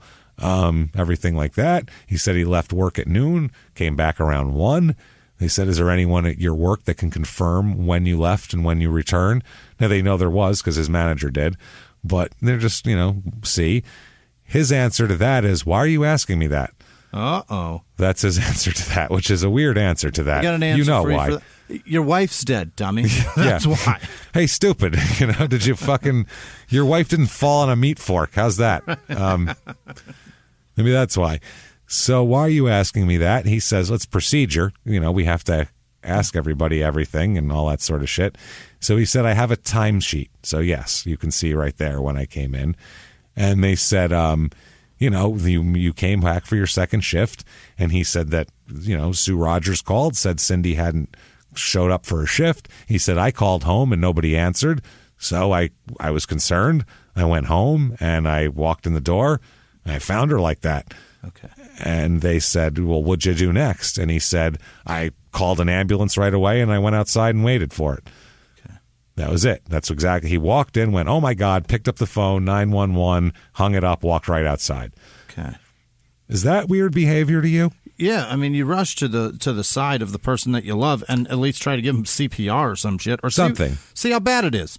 Something, right? Or you sitting there, you something. I don't have a wife that I care about, so I couldn't tell you. But if it was my kids, I'd stay in there. Right. And he went. He called. He took the phone outside to call 911 too. He wasn't even there. Yeah. Inside, he just grabbed the phone, took it outside, called 911, and sat out there and waited. It was a very strange thing. And so they were a little bit. Kind of okay, so you didn't go down and get down by your wife's side and get all get blood all over you or anything like that. And he was like, no, not at all. No. That's gross. God, no. Yeah, disgusting. Gross. That's John Mulaney. So, they were like, was it just? Was he in shock? Was it? Were you repulsed? Were you? Well, what's the fuck? Why the fuck would you do that? Basically. So this is about a week after the murder. This all happens, and he's in the basement of the police station. And basically, he sits down, and the detective gets real close to him. Bob says, quote, I'll never forget Pontius, that's the detective. Pontius looked at me and said, Bob, let's quit playing games. We both know Cindy was dead when you went back to work. Okay. So now we're there because you can't determine time of death to a degree of that sense. Right. You can get within 3 hours of either way. So, and right now we've got a 3-hour window between time you left the house and by the time you get to work. So you got to work. Yeah, you got to work at 1. Babe. Yeah, you got to work at 1. 911 was called at 3:30. Right. So you were home well in that fucking window of murder time. So they interrogate him for 3 hours. Yikes! And he had a lot of I don't knows. And to a lot of questions and a lot of I didn't do it as well. A lot of, they'd ask him a question. You go, I didn't do it. I didn't kill her. So apparently the detectives would get angrier and angrier, too. They were getting I don't know if they were good cop, bad cop in it. And this Pontius seems to be bad cop because Robert said, quote, finally he took his jacket, rolled it up, threw it on the desk, and doubled up his fist, swore at me, and told me, we're going to get to the bottom of this. We're going to take you to Des Moines and give you a lie detector test. We'll find out if you're telling the goddamn truth. So that's they're aggressive. Pissed. Yeah, they're like, you fucking son of a bitch. They're very, very mad at him for this. This is This is like you see this approach on television, but not really in real life that much, where someone throws their jacket down and says, I'm going to take you to fucking Des Moines and hook you up to a lie detector, which you don't have to do, by the way, a lie detector, by the way. So, it's not part of everything. So the next day, he went down to Des Moines and took the lie detector test. They never told him the results of the test, but they sat him down afterwards. So, after the test, Borton said, quote, that one agent, quote, sat right in front of me. This is after the lie detector, mind you. Called me a fiend and told me my ministry was nothing but a sham, that I lied to people, and that anyone who did what I did had no right to call himself a Christian. That's what they were screaming at him like that, because if he's such a big Christian, they're going to try to play on that guilt of, well, Jesus, how are you going to get into heaven? And, don't you get it off your soul, that sort of shit. You hypocrite. So they call him a fucking scammer. They go, you're a fucking liar. You're not a Christian. Your ministry's a sham. You're a piece of shit. Right. Fuck you, basically. And they just yelled at him for like 2 hours. Yeah. Telling him he's a liar and a piece of shit and everything after that. When they're finally done yelling at him, they got to drive him back from Des Moines. Remember, it's a 2.5-hour drive from Des Moines. It's a long ride. So after this, you've been yelled at for 5 hours and apparently failed a lie detector test based on what what he would think. I would assume at least that he failed because they're yelling at him. Right. Now you're in a car with these two. He said that apparently Agent Smith told him, quote, you know what, Bob, when this is all over and you've been arrested, charged, tried, and convicted, I'd be honored if you finally confessed to me. Like, why don't you tell me what happened once it's all over with and once you're in jail and it doesn't matter anymore? I'd be honored. I'd love to know what the fuck happened, basically. I'd love to know what's in your head and what you did here. So this goes on for the next few months now. Of they're talking to him all the time. This will go on. The whole thing. He says, though, at the time that his ministry training helped him get through all of this questioning. Okay. He said, quote, I felt if the Lord wants me to go to jail, I'll go to jail even if I didn't do it. Cindy knows I didn't do it. I know I didn't do it. My God knows I didn't do it. That is mighty Christ-like, sir. That's what he told the press there. So, he's either full of shit or a really nice guy, one of the two, which on our show, how often? You know what I'm saying? I think we had zero of that guy. So not very few of that guy. So they interview the son here because he was the one basically seen in the area. So they interview him. They said, when's the last time you saw your mom? And he said at breakfast. And he said, anything seem out of the ordinary, anything like that? And he said, yeah, a little bit, I guess so. He said, quote, I didn't want to go to school, so we argued over that a bit. But she finally ended up taking me. And he said that she drove me with the expectation that she would be at work that afternoon and I would be walking home from school before the end of the day. Okay. So, she gave him a ride to school. So they said, did you leave school at all? And he said, no, I didn't leave at all. I could just not process the fact that my mom's no longer here. That's what he said. So he's like, I didn't leave. So, those are the alibis that we have. I was at work. I was at school. Decent. They also talk to a kid that is one of John, the son's best friends, who they say basically Cynthia, he has some trouble at home, and Cynthia was like very nice to him and treated him like a second son and fed him and took him in and that sort of shit. He said that they talked to him, too, to see about the father and son. Did you hear anything while you were over there? Did you ever see anything? And he said that everything was great over there. He said there was no tension between Robert or Cindy. John never talked about hating his parents. Everybody got along. They were a happy family. I don't know anything. And so they just said sorry for your loss there because he said, Cynthia was like a second mother to me. So, this sucks. And they said, well, we're sorry about that. So they check in on John again here. And so they go to his school. And they check in on Matt, and they ask, is there any way to show? They go to the school and say, is there any way to tell if a kid was here on a certain day? Like if he stayed, basically, because he could have showed up and whatever. So the one teacher said, Tuesday I gave a test that day. So if he was here, we'd have a grade for the test. Yeah. All right. And he does have a test with a grade. So he was there. So he was at school that day until approximately 3:30 in the afternoon. He was in a class and then seen at school. So When police were called. So yeah, he got home when Dad was talking to the chief of police. So he got out of school at 3:30. That's when the cops were called. Then he had to walk home. So for 20 minutes or something. And there you go. Okay. So they're pretty satisfied with that on John. Unless he snuck out or something or whatever, but it seems pretty. He would have had to have snuck out well earlier in the day, and it's not likely. And an 18-year, when you were 18, could you run home, murder somebody, get back to class, and take a test? And be clean? Right. You gotta clean the There's blood no off way of me that's and then gonna- go take a test. You You'd can't have to be disappear from. You'd have to be unbelievable. fucking cold. I Yeah. mean, you'd have to kill your mom. Oh, yeah. Like, dude, you'd have to be ice fucking cold to And do then that. take a test on the Magna Carta? No. Wow, beyond cold. Like, Yeah. I don't even know what level cold you'd have to be. I don't even think Kuklinski would have did that. He would have been like, I don't know, I needed a day. It was my mom, so I had a couple of drinks and chilled out afterwards. Even he would have Had to tie not some been into cats that. together and throw them over a wire to get over it. That made me feel better, obviously. Yeah. So back to Bob. That's who they're really looking at now, Bob. Which is they were kind of eliminating the son is what they were trying to do. Sure. They think the lady might have been mistaken. Like you probably saw him either coming home later because they didn't talk to her till the next day. Right. It's an older lady. They were like, you maybe saw him here. Maybe she saw him in the morning and thought it was later. Maybe she saw him the day before that and fucking didn't even think about it and mixed her days up. Because I do that. Kid. Yeah. I do that, and I'm not 80, so Right. you know. So Bob, they said that they kept, they talked to him. They kept bringing him in and asking him the same shit over. And I'm talking even to the point of where do you work, things like that. Yeah.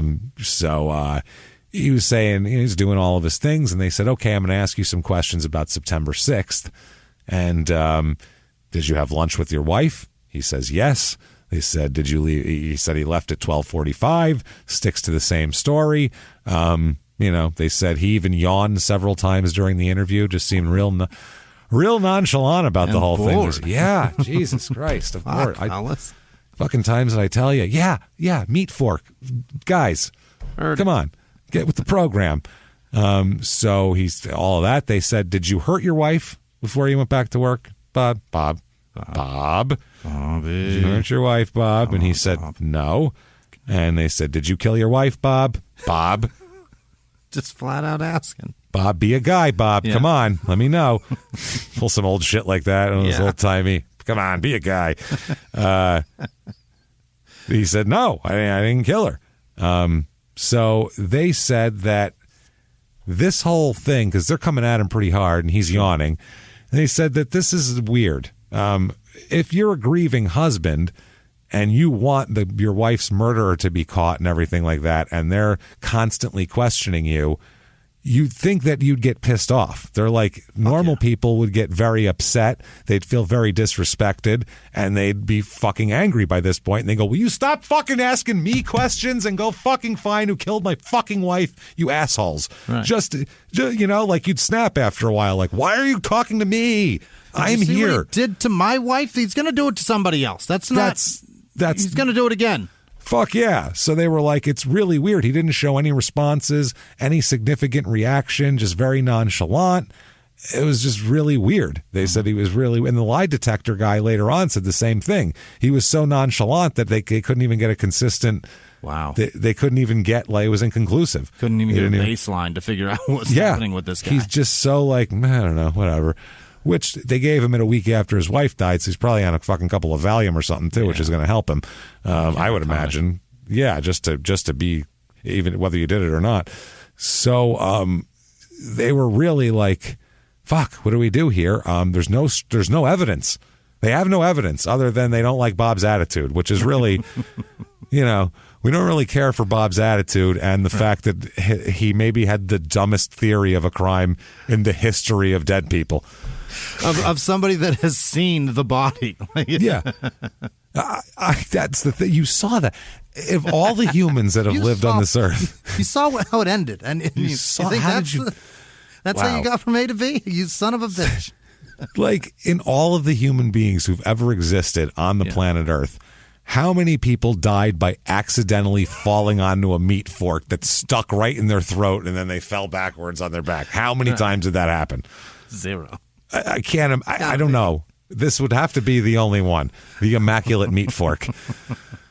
This is be Unless ridiculous. That's how the guy on the Kingsford bag got on there. It's a tribute to the guy. That's possible. He's the guy.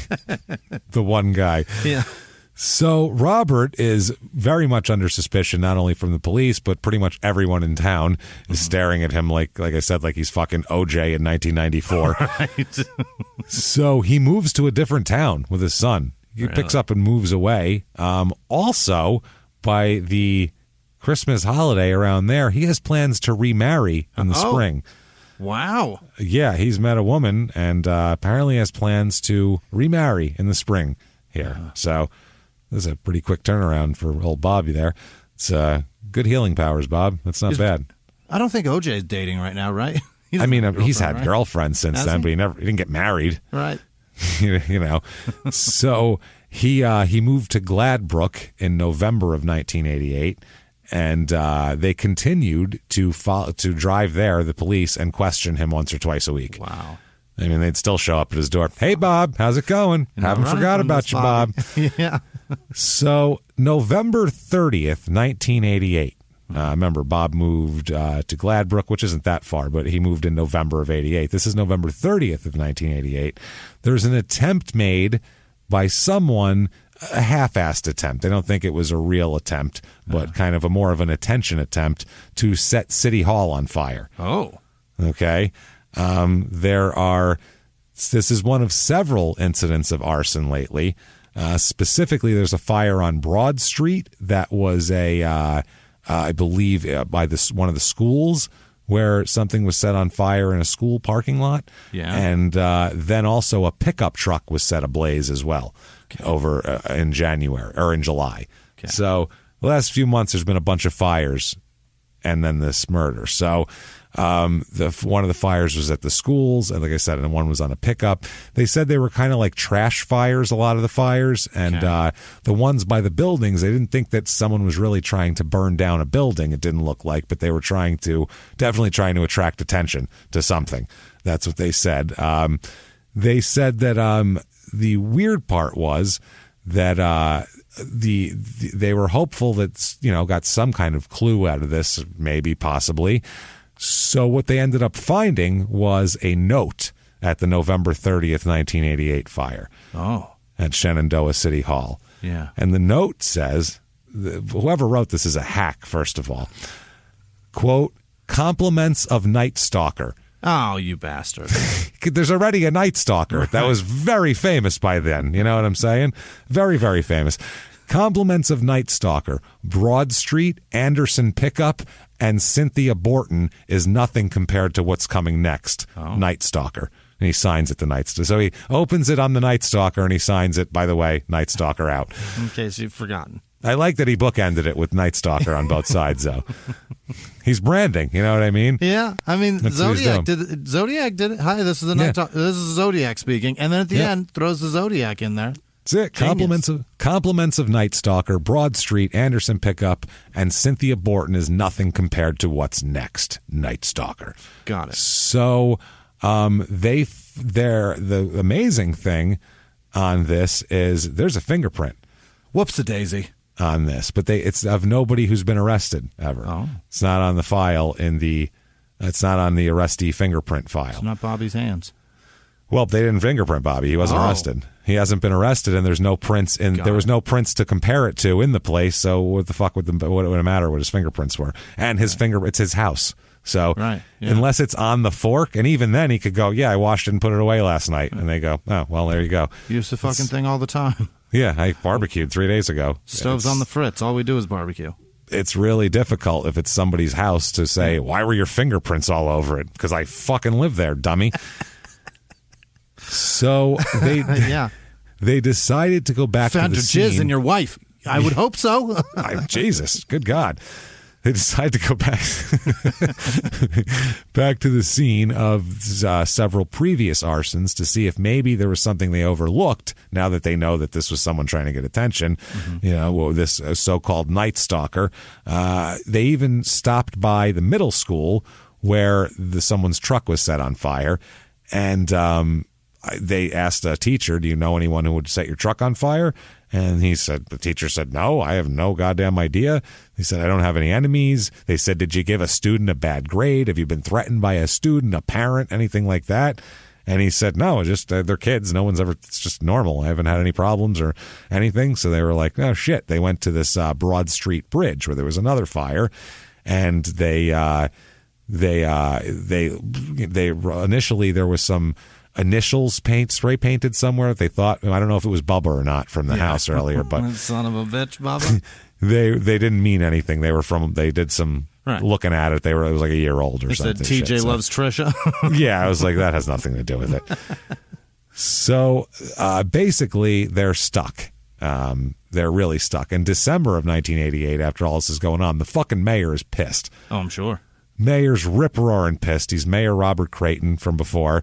And he said that he hasn't been hearing enough updates from the police of what the fuck is going on in this investigation. He said he's received at least 200 telephone calls from residents who are pissed off that this shit hasn't been solved yet, and they're scared in their houses. Yeah. You guys need to solve this shit so I can feel comfortable going, that's, right. You don't want that as mayor. No. It's not good. If you're a small Iowa town, you don't want to go, well, we lived in fear under him. Right. Like small Iowa town that has half the national average of any kind of crime at all. Yeah. And that asshole made us all unsafe. So he said after months of saying, I don't know, to residents, he's sick and fucking tired of it. He said that they have, he wants some progress. He said, quote, I just want to have them communicate with us on the progress of the investigation. Sure. Duh. Now, the law enforcement, though, says that he's provided as much information as possible that doesn't jeopardize the probe. I don't know if they don't trust the mayor to not tell citizens shit that they're going to all pass around or whatever. February 1989. This is like the February very beginning. All of a sudden, they're digging for a clue. Okay. Agents from the Iowa Division of Criminal Investigation were seen digging at a Shenandoah agricultural chemical factory out in the back in the dirt, looking for something related to this case. That's so that there's some sort of break in the whole thing. And the break is that a couple weeks before that, in January, a teenage kid walks into the Shenandoah police station here, and he's got a story to tell. Yeah. Teenage kid comes in, and he said that, the officers called in the detectives. They said, do you think maybe you want to talk to about this guy? And he said that basically he's talking about being friends with James Bettis, the kid that was like a second son to Cynthia. Right. And he said, yeah, I was good friends with him until high school. Then we got closer and closer. We became best friends and all that sort of thing. And he said one night, a couple weeks ago, we were hanging out at my place. It was a Friday night. Yeah. He said we got into like this deep conversation. Oh, no. When you're a teenager, yeah, smoking a little weed or having a couple beers, and you start getting philosophical and shit. And yeah, you know how that goes. Dumb shit that you think is smart. Yeah, and you're like, you know what I mean, man? And they're like, whoa, I never thought about it like that. None of it matters, and none of it's smart. You didn't think about that because you're not an idiot, and I am. That's why. Yeah. And he said they were having a conversation about God forgiving their sins. I've never had that deep conversation. You think God forgives our sins, man? If someone asked me that, I would have been like, shut the fuck up. What are you talking about? Somebody asked me That's just me. First thing I'm saying is, holy shit, what have you done? Why are you so worried about it, man? Yeah, what's going on? So it came up, apparently, he says, about whether God can really forgive you for sins that you've done and all that stuff, Mm-hmm. Does he I'm really sure that's have the power? Is he the guy? Yeah. Or does he still have a few more credits before he gets that power? You know what I mean? Yeah, what's he doing? Is he putting this together or what? Does he have a plan for this, or how's this going? So he says that they're talking about this, and it's just a funny conversation to have. It is. I guess though, if you're religious, I suppose it's a conversation you might have with people, though. I suppose it's a relevant conversation to you. Especially if you've got some guilt for some bad shit you've done. Yeah, and every teenager thinks they've done horrible things, even if they've done nothing. You know, I stole that Twix from the Rite Aid back then, and I can't take it anymore.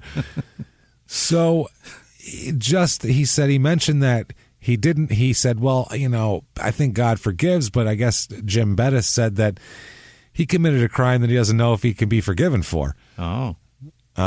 So they said, what did you do? And he said, I killed Mrs. Borton. Oh, my God. Jimmy. Jimmie, no. Buddy? And they said, he said, well, why the fuck did you do that? We thought you liked Mrs. Borton. Right. What the fuck? And he said, because of my father. What did his father do? Yeah, what does his father have to do with this? Yeah, was Cynthia banging his father? Was there an affair going on or something? No, none of that at all. He said that he was too scared to kill his father. He was too scared to try and then not succeed. So he said that he killed her instead. What? And they were like, well, why would you do that? And he said, well, it was the easiest person I could kill, basically.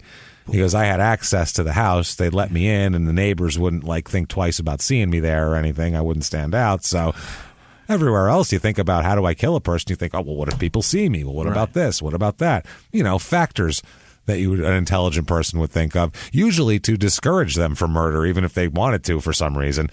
This guy's like, this doesn't make any sense. This is what I want to do. Yeah, he said that, it doesn't make sense.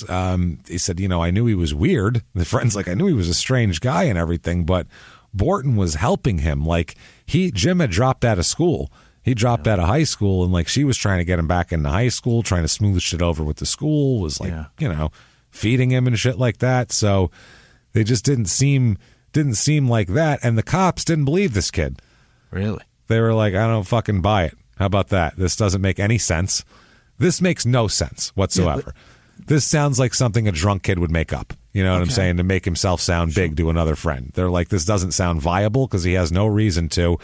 And why would an 18-year-old kid with no murder experience murder like that? That was That's true. That's a lot. But the other point is, who chooses, I murdered a woman who was helping? That doesn't make you seem big. It makes you seem like a piece of shit. Yeah, but I guess that's how cold he is. Yeah. I don't know. You know how kids are. They're fucking... I suppose. I know teenagers when I was a kid that were like that were just dumb like that. Like, I'm that hard, motherfucker. Just like they were... I don't know. I ain't got no heart. That's why. I'll do anything. Yeah, that's right. I'll do anything. I'm crazy. Exactly. Stupid. That's why. I'm stupid. That's why. I'll go to jail, and then I'll get out, and I'll break your fucking head open again. That's my business. That's my business. That's what I do.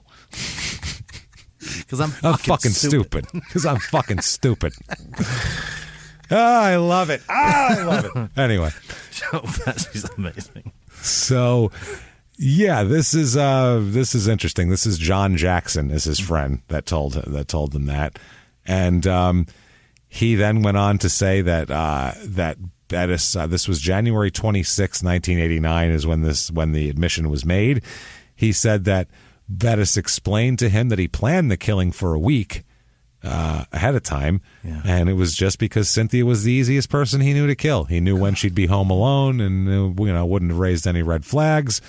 And he said that he went over there on September 6th, asking her to would you mind if I put you down as a reference on a job application? That's why that was his way of going over there. And she said, yeah, come on in, and all that sort of shit. So she said that she went to Bettis told him that she went to get him a glass of water, and he told Bettis told Jackson that that's when he wrapped his arm around her neck, slit her throat twice, and then she said that he said that Cynthia dragged him across the floor toward the telephone, like she was hanging on to him, and she was dragging him around, trying to hang on to him and trying to go to the phone at the same time, even after with her throat cut.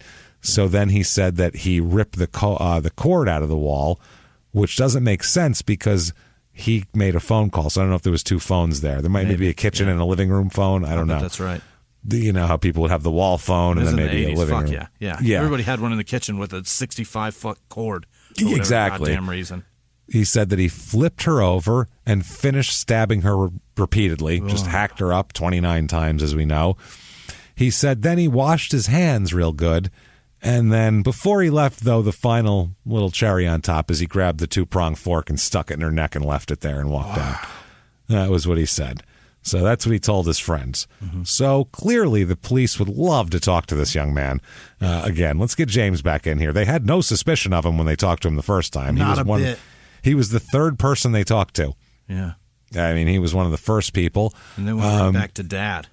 Yeah, then they went back to Dad because he was just like, because they only talked to him to find out what was going on in the house. Yeah. They talked to him for background. Hey, do you see fighting in that house? Right. Is the kid pissed at his parents? Did the parents fight? What's going on in there? He's an outsider. He might be able to say it. So they basically, they take him in. They say, did you kill her? And he says, no, of course not. Jesus Christ, are you crazy? So they said, how about a polygraph? Let's take you to Des Moines. What do you say, Chief? Sounds like they need their own machine. That's a lot of driving. Yeah. I don't know how much a polygraph machine or a polygraph examiner costs, but there's a lot of gas money they're burning up going back and forth. This is now 10 hours on the road before you rent the polygraph in person up there. So how much is 10 hours of officer driving? 2 officers. 2 officers and gas and wear and tear on the car going all the way out there. That's half a week's paycheck. That's got to be a lot. So Jesus. Basically, after they take the polygraph, they tell him that he failed. Oh, they say, "Well, you didn't pass that polygraph, Chief." Yeah. But the problem is they can't use that. Polygraph isn't even admissible in court, right. And if he's not admitting it, and all they have is a failed polygraph, they can't hold him on that. There's no way to hold him. So they didn't know what the fuck, and they're thinking, holy shit, if this kid wasn't lying and he's just got some rage from his father that he's taking out on anybody, who the fuck else is he going to kill? He could kill anybody. This kid's dangerous. How long does it take for this balloon to swell with rage before it pops and on people and kills people? So they are like, if it's true, though, because he did deny it, and who knows, so they said, tell you what, let's grab his fingerprints. Right. And we'll see if he's the guy with the note. And if he's the guy with the note, that's a pretty good indicator that's probably him because he mentioned her and all the other fires and everything. So they check the fingerprints, and they match. It's him. Yeah, he's the kid who at least set the fires. He's at least the Night Stalker of fucking Shenandoah. But then they're also thinking if you were trying to be big and brag, you might say you killed this person because we've had plenty of people send letters. Jesus. Yeah. Saying that they killed people. I mean, it's a very common thing. Evidently, a hilarious joke to do that. You know what I'm saying? I've missed the punchline, but I'm told it's funny. Yeah, that's hilarious. I've heard it's the funniest, but I can't really put my finger on it. Can't find it. There's a lot of shows like that for me. I'm like, I don't get it. I'm told it's funny. Good. Yeah, I'm told it's funny. It's like The Office for me, basically. Like, everybody says how funny it is. I can't watch it for 5 minutes. Now, then I was told why. It's not The Office's fault, apparently. And it's not, because I'm like, I didn't say like, oh, it's terrible. These people suck. I went, I don't get any of these jokes. And then I heard, did you ever work in an office? And I went, oh, yeah, never. And they were like, that's why you don't get any of these jokes. That's probably why you hate it, yeah. That's why I don't like it, because... And I don't even want to be in an office in a sitcom. I'm like, get me out of here. Get me away from these cubicles. I can't do it. I just can't do it. Basically, every office in America, anywhere in the world, really, because it was successful as fucking Britain, too. That's why Ricky Gervais has, he owns everything under the sun. He's like, there's like Jeff Bezos, the Bill Gates, and then Ricky Gervais. Those are the richest people on Earth. And Ricky Gervais says it because of The Office. In there. That he made probably fucking 12 episodes of because it's Britain, and that's a long running series there. I know they made more, but that got more seasons than most. I know, but still, every office has characters, and everybody was like, this could work at my place too, and it just fucking works, man. So that's why I say it's not The Office's fault. When I had it explained to me that why would you get any of these jokes, I went, oh yeah, I guess not. That's duh. Gary Goldman was the next pick to be Jim on that show. Jim Halpert was going to be Gary Goldman. Yeah, interesting. That would have been great. I would have loved it. Yeah. Yeah. Better. Oh, God, so much better. Although, look, I like Gary Gulman. The guy that played That's Jim why. Halpert is great. I'm sure he's fine. We just like Gary Gulman because we're comedians, and he's a nice guy and a good he's comic, amazing. and he's an underrated comedian. So we want more for him. So that could have changed his whole fucking life. oh yeah, oh god, fuck yeah, would have fixed everything for him. He'd be selling out theaters right now, right? You know what I mean? Yeah. Rather than for a weekend, like for several days on end. Instead, we outsell the fuck out of him, which is sad because he's depressing. A great comedian and has been doing this longer than both of us put together. And so, anyway, yeah. So he finally they're pressuring him, and he's only an 18-year-old kid. I think he's 19 at this point, and. They're telling him, look, we have your fingerprint. We know about this. We know that you're the quote unquote Night Stalker. Right. This alleged Night Stalker, so-called Night Stalker. Night Stalker 3, because there was already the original, and then him, and now you? Yeah, and I feel like Richard Ramirez really took the title as He took the title like Hendrix took All Along the Watchtower. That's his song now. It's not Dylan. You know what I'm saying? Like, that's his, and Night Stalker's Ramirez's. He took it to another level. There's a way to do it better is all. He just took it to another level, and that's all there is, man. Whitney Houston sold the fuck out of I Will Always Love You. That's just the way it goes. I mean, I love Dolly Parton, but let's be honest here. Whitney's pretty fucking That's amazing. Whitney's fucking song now, you know? Sorry. It just is. Dolly doesn't care. She made $1 billion from it. Oh, yeah. She's like, you sing it, girl. I don't give a shit. Sing it. Sing it. Make another movie and make it the fucking whole soundtrack. I don't give a fuck. I don't care. I'm making dough off this shit. This is great. So, finally, after all that, he says, all right, I'll tell you the truth. Yeah. And they said, what happened? And he said, I went by the Borton house. He said, quote, I watched and I waited for Mr. Borton to leave, and then I rang the doorbell. And they said, okay. And he said that she told me to come in. And by the way, this is after they talked to him about his home life. He doesn't have a very good home life, apparently. He's got a real issue with he's been wanting to kill his dad for years. Yeah. And like literally thinking, how can I kill my dad? Wow. Not, I sure wish he'd die, like some teenagers have. I'm talking, how can I kill him? Which is a very different emotion. Right. That's omission and commission right there. That's that's what that is. Yeah. That's the omission commission bias of psychology is right there. Like, I hope he'll die, or I'm going to actively kill him, are very different. Macaulay Culkin didn't even do that. You know what I mean? In Home Alone, he never tried to kill them. He tried to maim them and make them leave, but he never tried to kill them. That's pretty impressive. That's all. He probably should have. I mean, Jesus Christ, at some point. He's got every reason in the world. Castle Doctrine will protect that kid all day. Just shoot him. Plus, he's like fucking 9. I mean, Jesus Christ. If two long criminal record burglars are dead on the floor and there's a 9-year-old kid standing there, the cops are like, holy shit. Yeah. This kid's going to be in fucking SEAL Team 6 or something. This is awesome. You're badass, kid. Holy shit. Kevin McAllister, SEAL Team 6. Can we give you a list of enemies of the state and you just go hunt them, 007? We're going to fucking airdrop him into hostile nations. He'll be able to go anywhere. They'll go, oh, look how cute he is. And then just, next thing you know, cool. It's over. Lost in Cuba. Home Alone, lost in Myanmar. Home Alone, Persian Gulf. That's what it would be. Very Persian Christmas. Oh, my God. How many times can Catherine O'Hara lose him to save the world? Oh, God. We came all the way to Tehran and then we left Kevin here. Oh, no. And there he is. So he said that he asked for a glass of water. Yep. And she got it for him. And then he said, quote, I knew that if I didn't do it that day, I wasn't going to get another opportunity. I don't know why. Yeah. It seems like it's the same schedule every day. He then described pulling out his knife. He brought a knife with him, a folding knife that he had with him. So that's why none of the ones in the kitchen seemed to be the murder weapon, and none of the knives were missing because he brought his own. And he said he attacked her from behind. Same story he told his friend. He said he sliced her twice across the neck. And then, he described in detail how she suffered and was begging for her life while he stabbed her more and more and more, trying to shut her up, basically. Yeah. And she struggled, and she didn't go down easy. This wasn't like in a movie you stab someone, they fall over and they're dead.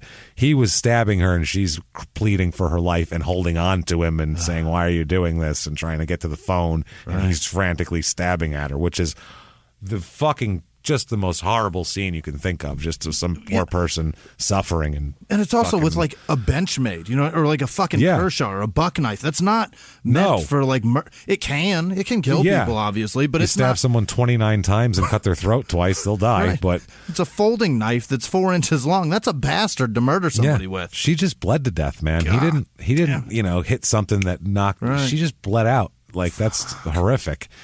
He said that he said that she struggled to get to the telephone and that he stopped. Basically, she almost got to the phone and then he grabbed the phone and ripped the cord out of the wall right before she got to it. So this is fucking horrifying. Horrifying way to die here. Yeah. So he said that he then described how he continued to stab her pretty much till he got tired of it. Because remember, we went over it. Stabbing takes a lot out of you. 29 stabs. A lot of stabs, man. Especially with it's not easy. And so and especially imagine your adrenaline and your heart rate while you're a teenage kid murdering your second mom. My God. I mean, fucking broad daylight, no less. While she's yelling and screaming. Oh, and the door's open, the screen door. I mean, like, are people hearing this? There's so many negative variables. This is just not a good thing to do on a cosmic, a karmic, a fucking logical. There's any level you put this on, this is a terrible thing to do. Unbelievable. Yeah, he then said that finally, once she finally died, he washed up, and then doesn't know why he did it, but he just grabbed the serving fork and just stuck it in her throat on the way out as a final, just like I'll do that before I leave. The whole confession, very casual. He said he was just.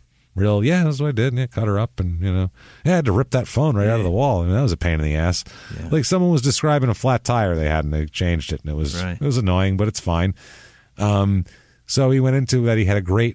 He was just pissed. He was very pissed. He had anger built up in him, and a hatred, and an urge for vengeance against his father. But he said he was scared of his father. And he didn't feel like he could successfully kill his father because he was scared of him. And he thought he would hesitate, and then his father would have the upper hand, and then he would kill him. So he couldn't do it. So I don't know if this was like to build up his whatever to go kill his dad eventually, or if this was just the balloon popped and he needed to kill somebody and put his dad's face on it for himself to make it okay or whatever. But he said that the only reason he hadn't killed his father is because he never had an opportunity to do it and be able to, have him not fight back. Right. He said that his mother was always there and that with his father, and that they're always together, so he's never alone. So he never had an opportunity to kill his father. He didn't want to kill his mother, which I guess is good. Yeah. I mean, I suppose if we're looking for a fucking silver lining here. He said that he was very, very angry about his father and just wanting to kill his father. And he said, but Cynthia was available, and that's what he did because it was available. Wow, and so they arrested him for murder, obviously. And he then told them where he buried his black and gold folding knife, which is why they were digging it up beforehand, because he was already in custody. And the evidence says that the knife was consistent with the knife that could have caused many, if not most, of the stab wounds. They said, though, they did come out with that many knives could have caused the injuries. It was a pretty basic knife. It didn't have any real characteristics that would make it stand out. Yeah, it wasn't like double serrated or had like a hook on it or none of that shit. So it was very basic. But they said, that works. That's the knife. So he's arrested. When he's arrested, he says that he thought he would. This kid has no ID. He's 19 years old, by the way. Wow. He seems to have the mentality. He thinks he's like 14 or something. Probably because they asked him, what do you think's going to happen to you? And he said he thinks he's going to be sent to a group home or something. Mm. He fucking carved up a woman. You're going to prison, Chief. That's where you're 19. Yeah, it's over for you. You're done. He said that he was afraid that he would become so mad at his parents that he would try to kill them again, and that's why he confessed, because he didn't want to kill more people. He lived with his parents, obviously, and He is being held on a bond of $517,250 because it's not just the murder charge. He's also charged with counts of arson connected with the fires, he said, as well. So only he's got $500,000 bail? $500,000. It is the 80s. It's 88, which is a lot. It's like $1 million now, but still, and this kid's not going to come up with it anyway, so who cares? It might as well be 80s in rural Iowa. I'm surprised they didn't try to pin this shit on like some occult shit. Yeah, dude. As bad as that murder is? You know, if it went on another 6 months, they would have been fucking doing it. You know it. They were going to check the moon cycles and line it all up. Oh, my God. They're going to find some group of kids like 100 miles away that killed a cat or something. So they would have been insane. A farm pump with a pentagram on it. And yeah, that's it. Slam dunk. Found it. Slam dunk, boy. Line it up. There's crow's blood around here somewhere. I can feel it. I know it. You smell that? Crow's blood. In addition to this, he's charged with all that shit. Bob Borton, is, as you might imagine, happy, but also pissed off, he said. Fuck yes. He said he's real pissed off. He said that, quote, he said he got a call in February 89, and it was the agent saying he wanted to see Borton, and he said he had some good news for me. He said, I was scared. They've been stalking me for months. I didn't know what that meant. I thought they were going to fucking, good news is you're under arrest now or some shit, because they told me he had to come in to receive this good news. Good news, case closed. Bad news, put these on. Bad news, you're going to jail. He said, he told me that they made an arrest, and I answered, praise the Lord, who? And he said, when he told me Jim Betts, I almost fell. I could have fallen over, he said. I couldn't believe it. He said, quote, he was a friend of our son and of our family. Cindy loved him almost as much as of our own son. He was always at our house. He even stayed at our house after Cindy was killed. Oh, no. Yeah, dude. That's cold as fuck, man. That is fucking ice cold, man. But, I'm so glad they caught this kid. Think about if they didn't catch this kid. How many people he would have killed? Fucking he slept in the house, walked past what he did. Yeah, that's crazy. This is a serial killer in the making. Absolutely, and it's the same thing. Anger builds, lets out with the cool down period afterwards. After he kills, and then he's going to go do it again. This would have gotten bad. This would have definitely gotten bad. Silver lining of rural America, they literally preach into your head that hurting people is bad, and thankfully this kid got some of that stuck because he had some sort of remorse, obviously. Yeah, he did, and like I said, I don't know if that was an alcohol fueled remorse when he told his friend, and then once it came up, he was like, "Fuck it, I'm screwed," or what the fuck it was, because he didn't admit it until after they told him, you failed a lie detector test and your fingerprints match this note. That's when he finally was like, all right, I'm overwhelmed here now. That was too much for him, but he wasn't trying to admit that shit. So Bob Borton has moved 2 times since this murder already. Now he had to move from the other town he moved to because people knew and they would look at him funny. So he lives in Eldora at this time, works for a plastic recycling firm, and has plans to marry Elaine Hewen of Eldora. So he moved there, found a lady awfully quick, and good for him. I mean, good. He's moving on. Right. When we thought he killed her, that didn't sound as nice. Right. Now you're happy for him. Right. So he said that quote, it wasn't a dream. This is Bob. It was a nightmare that didn't stop for 6 months. Which sounds about right. Yeah. Now, the state officials defended their handling and said the investigative techniques they used were how you investigate a murder. Wow. Like, sorry, dude, but you did look super guilty. I mean, honestly, what would you have done? Put yourself in our shoes. What the fuck are we supposed to do here? Right. So don't do laundry ever. That's your fucking life mantra from here on out.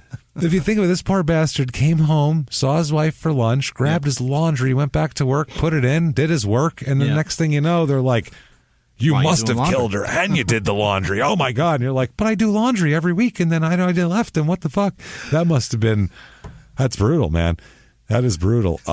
Triggered every time Tide commercials are on TV. Goddamn laundry. So the police said that the prosecutor, this was an aggressive investigation. It's a fucking horrible murder that doesn't happen around here very often, and people wanted it solved. So, we were being aggressive. The one cop says, quote, "You have to remember he was the only person to have been with the victim. A person may be innocent, but the agents didn't know that at the start. If he didn't kill her, he almost had to have bumped into the killer when he left for work. It's real bizarre." And he did, because the kid said he sat and watched him and waited for him to fucking leave. It's exactly what happened. Yeah. Exactly what happened. And if it was somebody who didn't know their schedule, that wouldn't have happened. He would have just walked up and found them both in there and whatever. Probably but he both knew had to die. Or they would have moved on. Right. They would have said, "I'm not fighting two people." That's a lot harder to kill than one person, especially if one of them's a guy. Right. It's going to be more. He's bigger, I know, Borton. So he said that the investigators were under a lot of pressure, and they ended up with an arrest. And he said the results speak well for our techniques. The fuck do you want? I mean, yeah, we had to break some balls, but you don't make an omelet without breaking some balls. You know what I mean? Almost cost the mayor his job. No shit. What the shit, man? So he said there was immense pressure to make an arrest, and we held off because we were not convinced Borton was the right person. Good thing they didn't arrest him, honestly. They said, overall, it seems to me like a fairly regular or routine homicide investigation.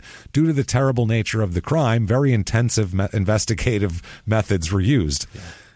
Mr. Borton was the last known person to have seen his wife alive. It was extremely important to establish without a doubt his innocence or presumption of guilt. They said, we try to determine whether or not a person didn't commit a crime, and we have to be just as intense to establish innocence as we do to establish guilt. Sure. Generally, in a murder, you're eliminating suspects first. If it's a mystery, you're eliminating people first. That's what you want to do. You want to talk to somebody and either put them in a pile. In or fucking out, one of the two. So they said of all of this, Borton said, quote, "There was times when I would lie awake in bed wondering what would happen to me and my son if there was a rap on my door and they arrested me." No shit. So while he's in jail, Bettis here starts writing. He's writing letters, all sorts of letters. Betts or Bettis? Bettis. Okay. Bettis, like Jerome. Got Same it. spelling. Okay. So Bettis told... Jesus Christ.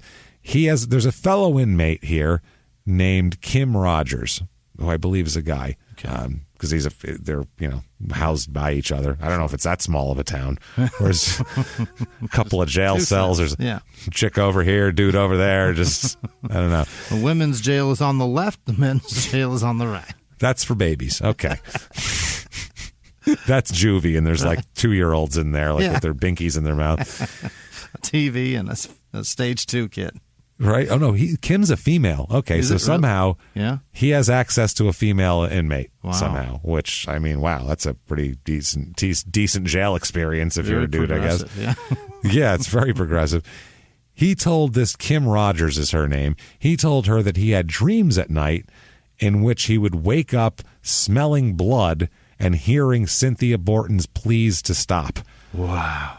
Yeah. He maintains that he told her that because at the time he said that he did that. You know why he did this? Why? Because at the time I still wanted out of my house. That's why he told her that. He's now saying he's innocent. He only confessed because he wanted to be arrested so he could get out of the house. That's his excuse. I just wanted out of my house, so I said I did it. You're 19. You could get out of your house. Yeah, you can leave anytime you want, bro. He thinks he's 14. Yeah, it's the weirdest thing. Also, there's letters that he wrote his aunt while he was in jail. One of them says, quote, "When I killed that lady, I guess I went a little too far and pretended she was my dad." Wow. So that's pretty damning there. Yes. Trial comes around. The polygraph examiner is there. He says that he volunteered. That he had volunteered that he admittedly had set the fires. He admitted to that because that's what they hit him with first. And the polygraph examiner also said that he also advised me that he started a fire and every time he mentions the fires, there is objections from the defense that are sustained by the judge. So I don't know what happened, but the fire thing seems to be excluded from this shit, which is strange. The court ends up at one point at the defense counsel's request admonishing the jury to disregard any evidence of anything but murder, basically. None of that shit matters here.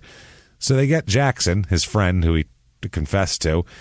He's on the stand, and he said that he told him he made a terrible mistake, described the slaying in detail, even drew a diagram of the home and where it was, and she was here and I was here, and here's the phone, and she died here and all that kind of shit. Not Jackson did. Bettis drew him a diagram when they were talking about it. They said, did he tell you why he did it? And he said, quote, because she was the easiest person. And same thing, talked about the father and said basically everything that happened. And in cross-examination, they said, well, what made you fucking come forward? What made you such a goddamn good Samaritan after 6 days that you needed to come forward with this? And the kid said, quote, it might have been my mom. Good point. Fair. Very good point. Yeah. If you're his good friend and he killed one of his good friend's moms, gee, What's stopping him? And he loved that woman. Yeah, and he loved her. He doesn't even like my mom.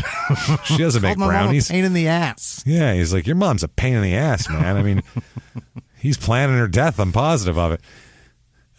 Cross-examination, the only thing they get Jackson on is they say in 2 prior depositions, he made no mention that Bettis said he planned it for a week, and now he's saying that he planned it for a week during trial testimony. Okay. So that's pretty much all they have. But either way, that's not meaning he's innocent. That's just how much planning was done. So that doesn't really matter. Now, Bettis, he gets on the stand too. Really? Oh, yeah. He says that, yes, I did tell my friend that I killed Cynthia Borton, but he says I didn't actually kill Cynthia Borton. He repeats that I only told him that because I wanted to get out of my house. Okay. He said he believed Jackson would help him get away from his father if he knew that. He's like, if I told my friend that, he'd help me get out of my house because, it's obviously a bad situation if I'm, killing people over it. It's obviously so bad at my house that I murder people in their house. Yeah, that I murder my friend's parents. Why don't you come to my house? What's the end game there? That's a terrible story. It's too many. When's it stop? That's the problem. When's it stop? So in closing arguments, his lawyer, the defense attorney, Gary Gee is his name, Gee. Hell yeah. Because it's a summarization of your whole case. So it really tells you what you think your case is in the closing arguments always. That's why I like them. He says, basically, this is what it all boils down to, that the whole thing, the confession and everything follows, it was just, quote, a lie that got out of hand. Yeah. Just simple teenage braggartness. You know how that goes. Just these damn kids bragging away. So feels like Gary fucked a girl at a bar once after telling her that he had been in Vietnam, and then he had to go home and tell his wife, I told her that I went to Vietnam and she wanted to blow a soldier, so I fucked her. I'm so sorry. Yeah, but he's admitting this would be like telling your wife you actually fucked somebody else. Right. That would be a weird thing. That'd be the fucking the woman is the lie, and he's got to back it all up now. Yeah, it's because it's the bad thing. It really what you're saying happen. It's something worse. It's the strangest. It'd be the weirdest lie ever to tell your wife, I've been fucking this chick. But trying to soften the blow. Yeah, I figured if I told her that, maybe she'd get jealous and start blowing me more. That's not a good strategy. You know what I mean? That would be the equivalent intelligently of that. It makes no sense. He's out of his mind, Gary. So the verdict comes in, and the jury deliberates for 5 hours on this one, which seems like a lot, if I'm being honest here. And they find him guilty of first-degree murder. Wow. I'd say that's pretty... He told the story to his friend. Then he said the same story to police multiple times. He said... He fucking did it. He knew where the murder weapon was buried because he fucking buried it there. He put it there. Yeah. He had a pretty good eye. I think he did it. I'm pretty sure on this one. Yeah. So he's guilty of first-degree murder because they do find that he pre-planned it as well. Yeah. Sentencing comes around, and he says that at this is at sentencing. Yeah. He gets up. Anything you got to say for yourself? Sure is. I'd love to say this. I only confessed because I wasn't getting along with my parents and I wanted to get out of the house, so I didn't do it. Idiot.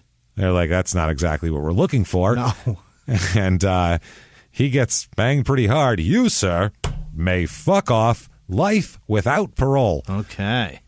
At 19. That's everything. Life without. Whole thing. Done. Peace, homie. Yeah. Just done. He appeals.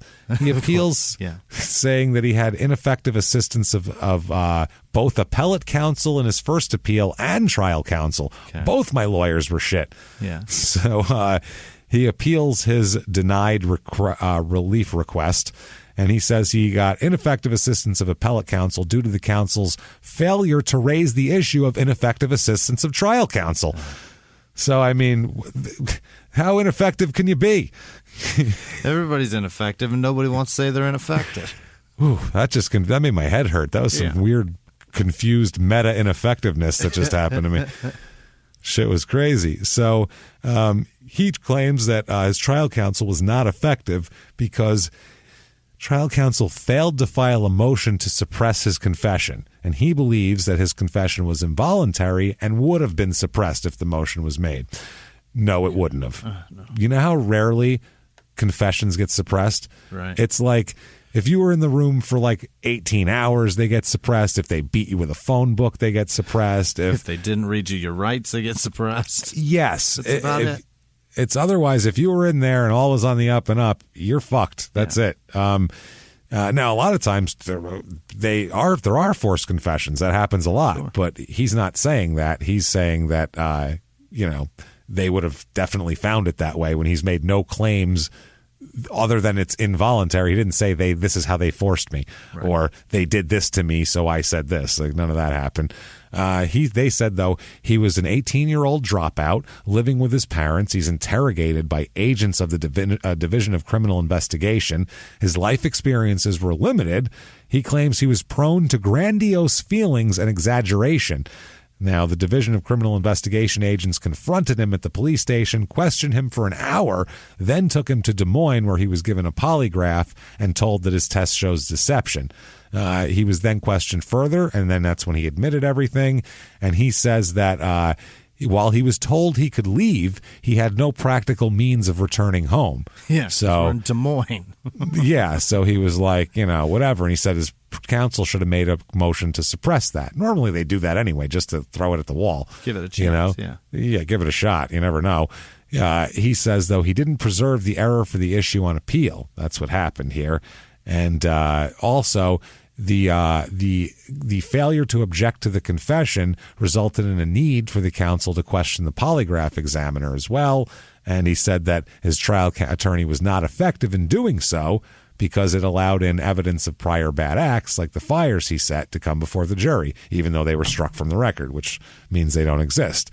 So, he's basically saying trial counsel fucked me over, has taken out a discovery deposition on the polygraph examiner and questioned him about his confession. He says his attorney, had his attorney made a motion to suppress any of that, the issue would have been preserved for appeal, even if it wasn't right, because you could then appeal it if it came up during the court. Okay. Now, to bring it up during the trial, to bring it up now, something that didn't come up, isn't an appeal of a direct thing that happened. So it's like it's a new thing. It's a different states of appeal. So, they said that basically he was advised of his constitutional rights. He signed a statement waiving them. They said that the court does agree with him that if his trial attorney were of the opinion the confession was coerced, the issue should have properly been raised by a motion to suppress, but they do not find that basically there was any prejudice on that issue or that it would have succeeded either. So they were like, he said his last contention on the appeal is the cumulative effect of the various effects and omissions of his trial. Basically all sorts of shit. He said that the post-conviction counsel has combined to deny him constitutional rights under the 5th, 6th, and 14th Amendments. Yeah. All of them. Namely, his right against self-incrimination, his right to effective representation, and right to due process by law. Due to this cumulative effect of all of these violations, he says that if these errors had not been made, a different verdict was probable. I don't fucking think so. I just don't see it. So the court says there was sufficient evidence in the record to convict him, even if his counsel had committed errors.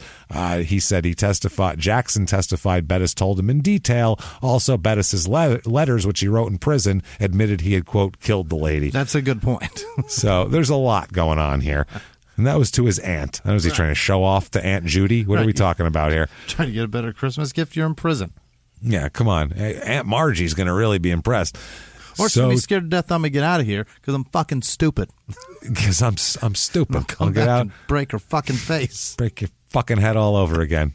That's my business. That's what I do. Because I'm fucking stupid. Give me my fucking money. That's my business. That's what I do.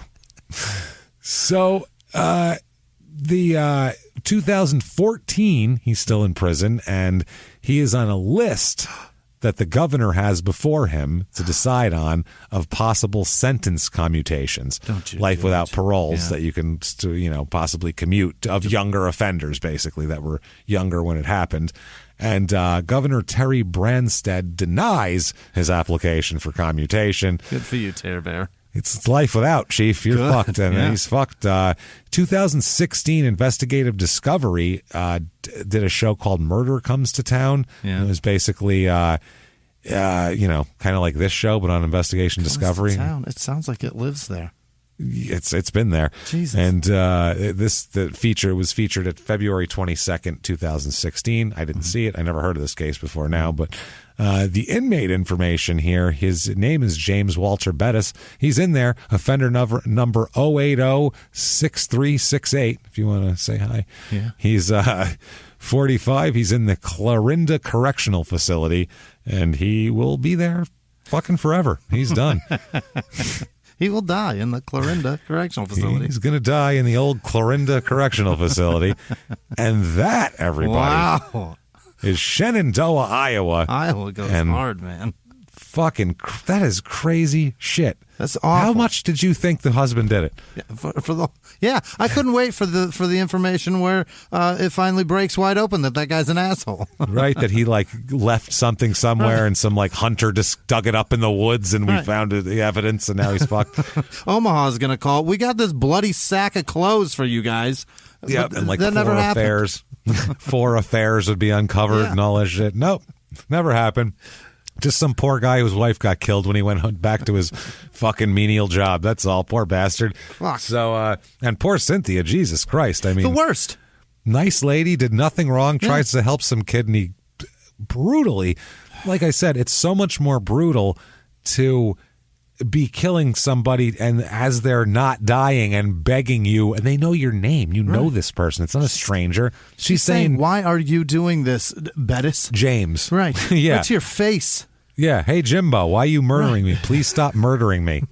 James, Jimbo, what are you doing? Hack away. That's fucking crazy really dark shit, man. It just disturbs me. On all accounts, she's sweet as a sugar glazed. She's a darling. She's taking care of the kids that have tough lives too. Not a bad word said about this woman ever. She seems to be a fucking, like I said, a Disney character. Yeah. In terms of just likability and niceness. Sweeter than a honey cruller, James. Sweeter than a maple glaze. She's a long john. Oh, baby, sweeter than the cream in a Boston cream. I want to hug her. So anyway, that, everybody, is Shenandoah, Iowa. Hope you enjoyed the show. I sure If so, get on whatever the hell you listen on and give us 5 stars. It helps a lot. So do that. Help us out with that. And get on shutupandgivememurder.com. Yep. You want to go for everything crime and sports and small town murder. We have our merchandise there. Tickets to live shows. It's going to happen one day. Eventually, we're going to do a show on a stage for people that are watching, because if we don't, we're going to lose our fucking minds. So you understand? It's wild. We know a lot of people have had bad shit happen to them over the course of the last year and a half. I mean, fucking hundreds of thousands of people died. So we're not bitching about our shit life, but. It's kind of our main thing that we do is do live shows. It's how we make our living and stuff like that. So when we can't do it for a year and a half, it kind of hurts. Yeah, we don't want to. We want it to come back. Yeah. We'd like it. It's enjoyable to us. It'd be helpful. And that's what we do. We're comics. We like to be on stage telling jokes, and we can't. So it sucks because we're waiting to go, and then we really want these things to happen, and now we're waiting on them. We have to sit around each week, make these shows, and then wait for you guys to tweet us to tell us you heard it. Like, that's not a thing when you're on stage. I can hear that you heard it based on your boos or cheers. Yeah, you mentioned something, they respond, you're like, they all heard the episode last week. It's pretty cool. It's a room full of like-minded people. They heard words. So anyway, that's thank you for that. Please get your tickets now, shutupandgivememurder.com. A lot of them are pretty sold because they've been on sale forever because they started... Never mind. A long time We put them ago. up before people started coughing. That's why. Exactly. Yeah. December 2019 is when the tickets went on sale for this tour. And we've had people, by the way, we've had people complain to us that, like, we've had people come at us like with a political attack on us. And we're like, what the fuck are you talking about? But our shows got canceled that had nothing to do with us. And then they were rescheduled to the first available dates. Like, that's...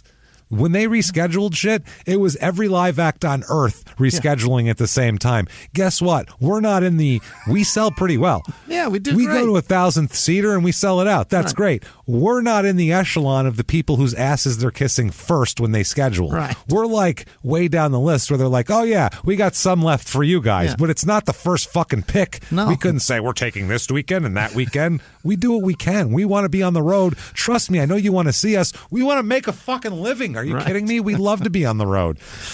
Love it. The comics that sell better than us, and it's not even just comics because we perform in venues that do everything. They do music too, and there are acts that are on their way up that are in there. There are acts that are on their way down. We're competing with Snoop much bigger Dogg acts than us are there. Yeah, they had literally Charlie competing. XCX on the weekend right before us in fucking St. Louis. Maybe he wanted the thing that we want. That's what I'm saying. We had to go. Maybe we were going to. Yeah, sorry. I'm just saying. Fucking. Well, I was going to say actually, it's because of somebody else I was going to mention, and that's who was in my head. Not her. Either way, the point is they're bigger acts, and they want. They'd rather have Charlie before they get us because she's in songs with people that are famous. She features and she has albums and shit. She has fans. And absolutely, we have fans. People. That's fucking weird to say. We have friends that people that like our show, but see us. We have listeners. It's fucking. It's strange that we're in demand at all. But the people that sell before us, we don't get to just shimmy in and be like, "This is the day we'll be here." They're like, "No, you fucking won't."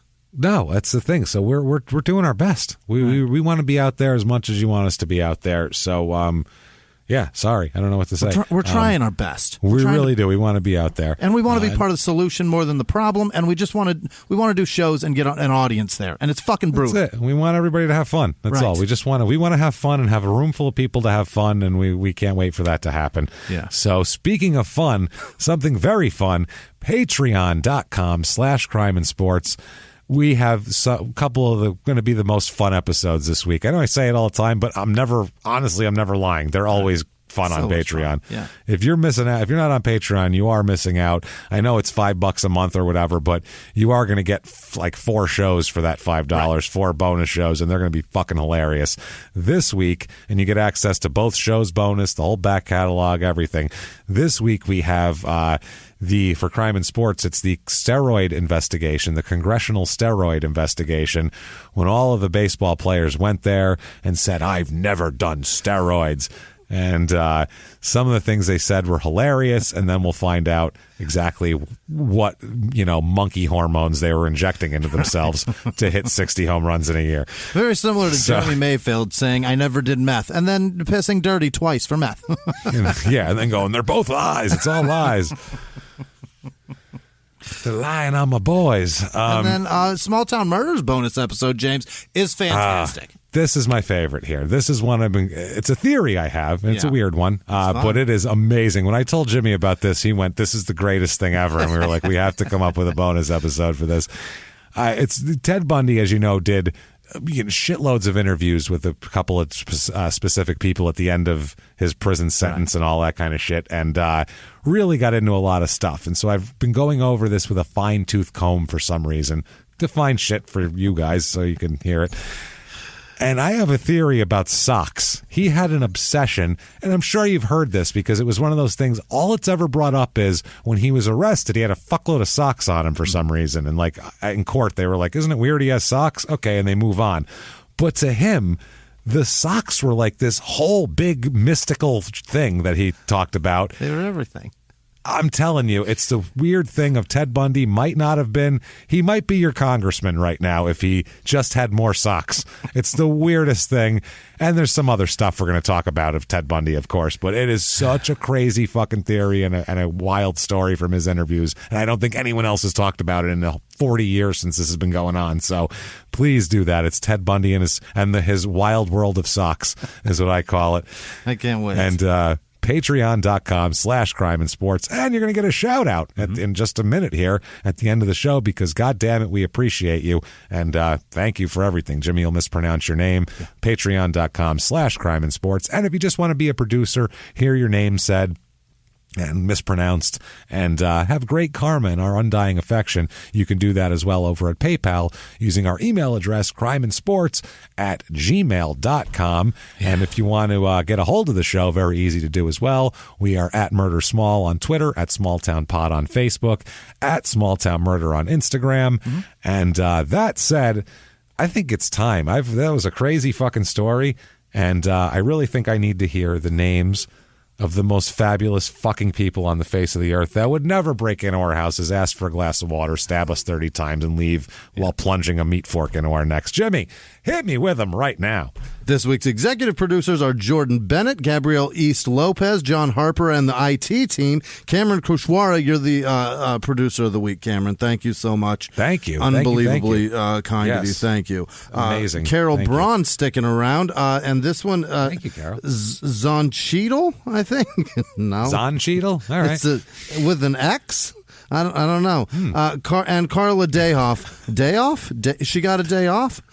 Dayhoff. I can't pronounce that right. Shit, that'll never happen. You guys are terrific. Thank you so much. Other producers this week are Samantha Quigley, Annalena Holmberg. Heather Knight is celebrating her divorce. Congratulations. Hey, congrats. Martin Principal Olson, Jess Campanella, Serena Lee, Isabella Simpson's brother. Nope, her sister Naomi had a birthday. Happy birthday.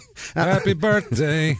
Alexandria Krutkowitz, Janice Hill, Harry Rubin, Thomas DeMello, Matthew Webster, Sarah Surridge, Thomas Smith, Reverend Lindsay King, Frau Blucher, Crystal Osig, Natalie Yulvin, Daniel Tebow, and he went to Mel Hall's high school. Lauren Demarath, Cody Leversey got engaged. One day, maybe we'll celebrate his divorce. Hopefully not. Cody's terrific. Good luck. Under the Sea Fabrics, Tiffany Gonzalez got one by us last week with Steve Martin's name in Planes, Trains, and Automobiles. Was it Neil? Yeah. Neil, not Griffin. That was fucking John Candy. Dell. Yeah, Del Griffith. But she said Neil was last week. I forget his last name. Doesn't matter. James Martyr, Aeneas, Roan. Neither of those are right. I apologize. Neither one. Corporal Carl Kirshner had a deer commit venicide with his car, so he's dealing with that. Larry Cooley, Jamie Hammer, Deborah Scaramasta. Nope, it's Italian, right? Yeah, you're out on that.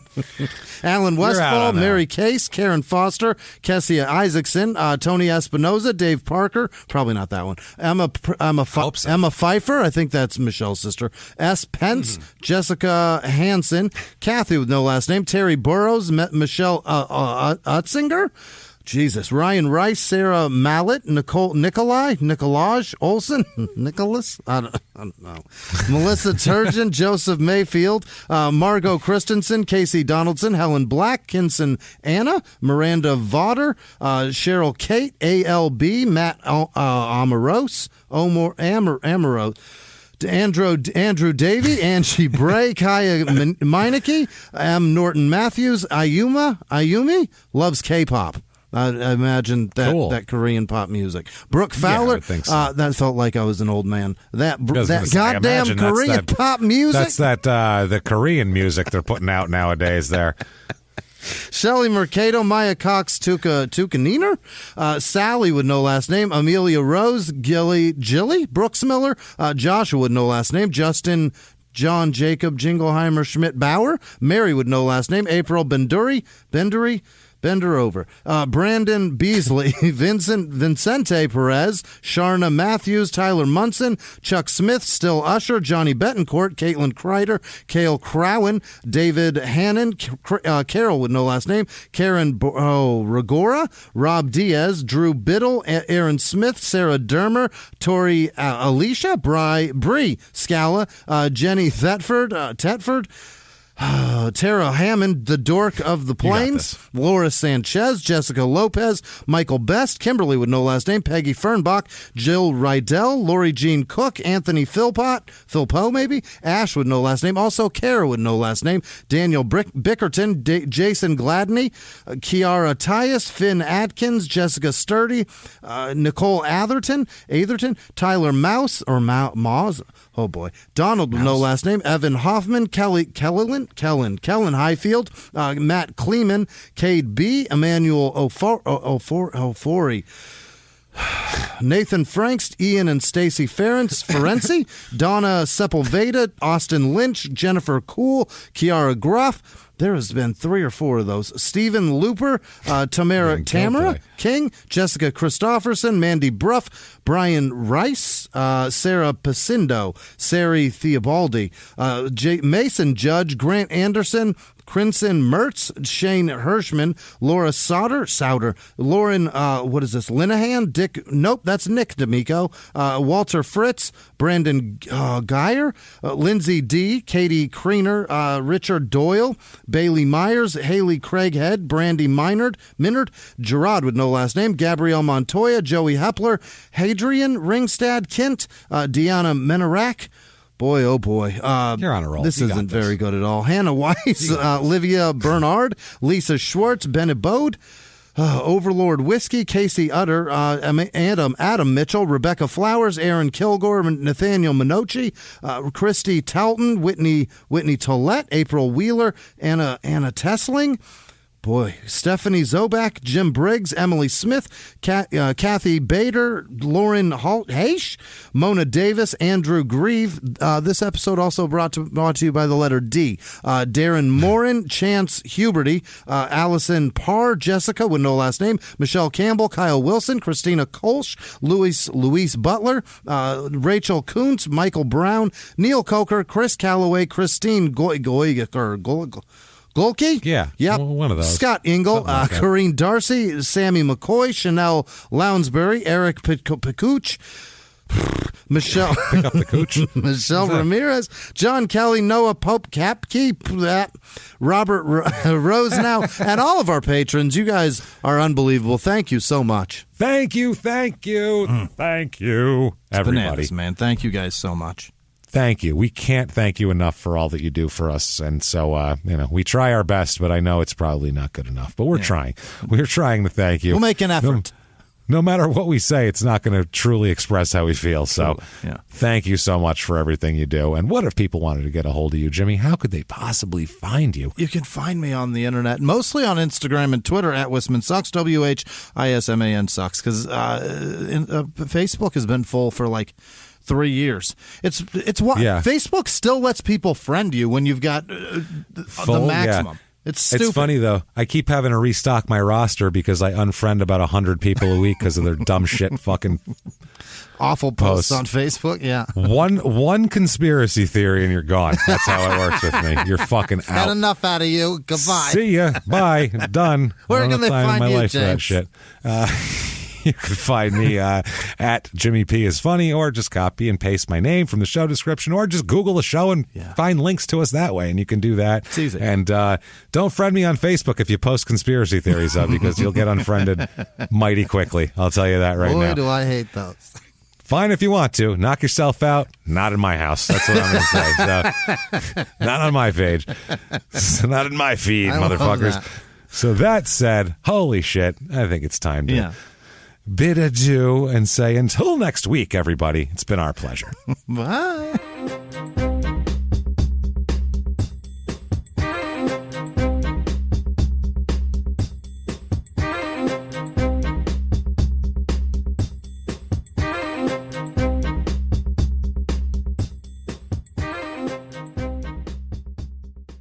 If If you like Small Town Murder, you can listen early and ad-free now by joining Wondery Plus in the Wondery app or on Apple Podcasts. Prime members can listen early and ad-free on Amazon Music. Before you go, tell us about yourself by filling out a short survey at Wondery.com/survey.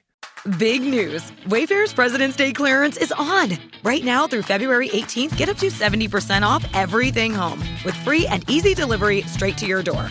It's kind of like a present from Wayfair. President's Day? Okay, we'll keep workshopping that. And while we're workshopping, you should be real shopping at Wayfair. Like now, before it's too late. Save on quality furniture for every room in the house. Appliances, mattresses, cookware, home decor, rugs, wall art, sofas, spatulas, table lamps, toaster ovens, dining sets, outdoor sheds, and... you get the idea. Trust us, this is the sale to score amazing end-of-season savings at Wayfair. And the bow on top of Wayfair's President's Day deals? Free and easy delivery straight to your door. Now that's a present.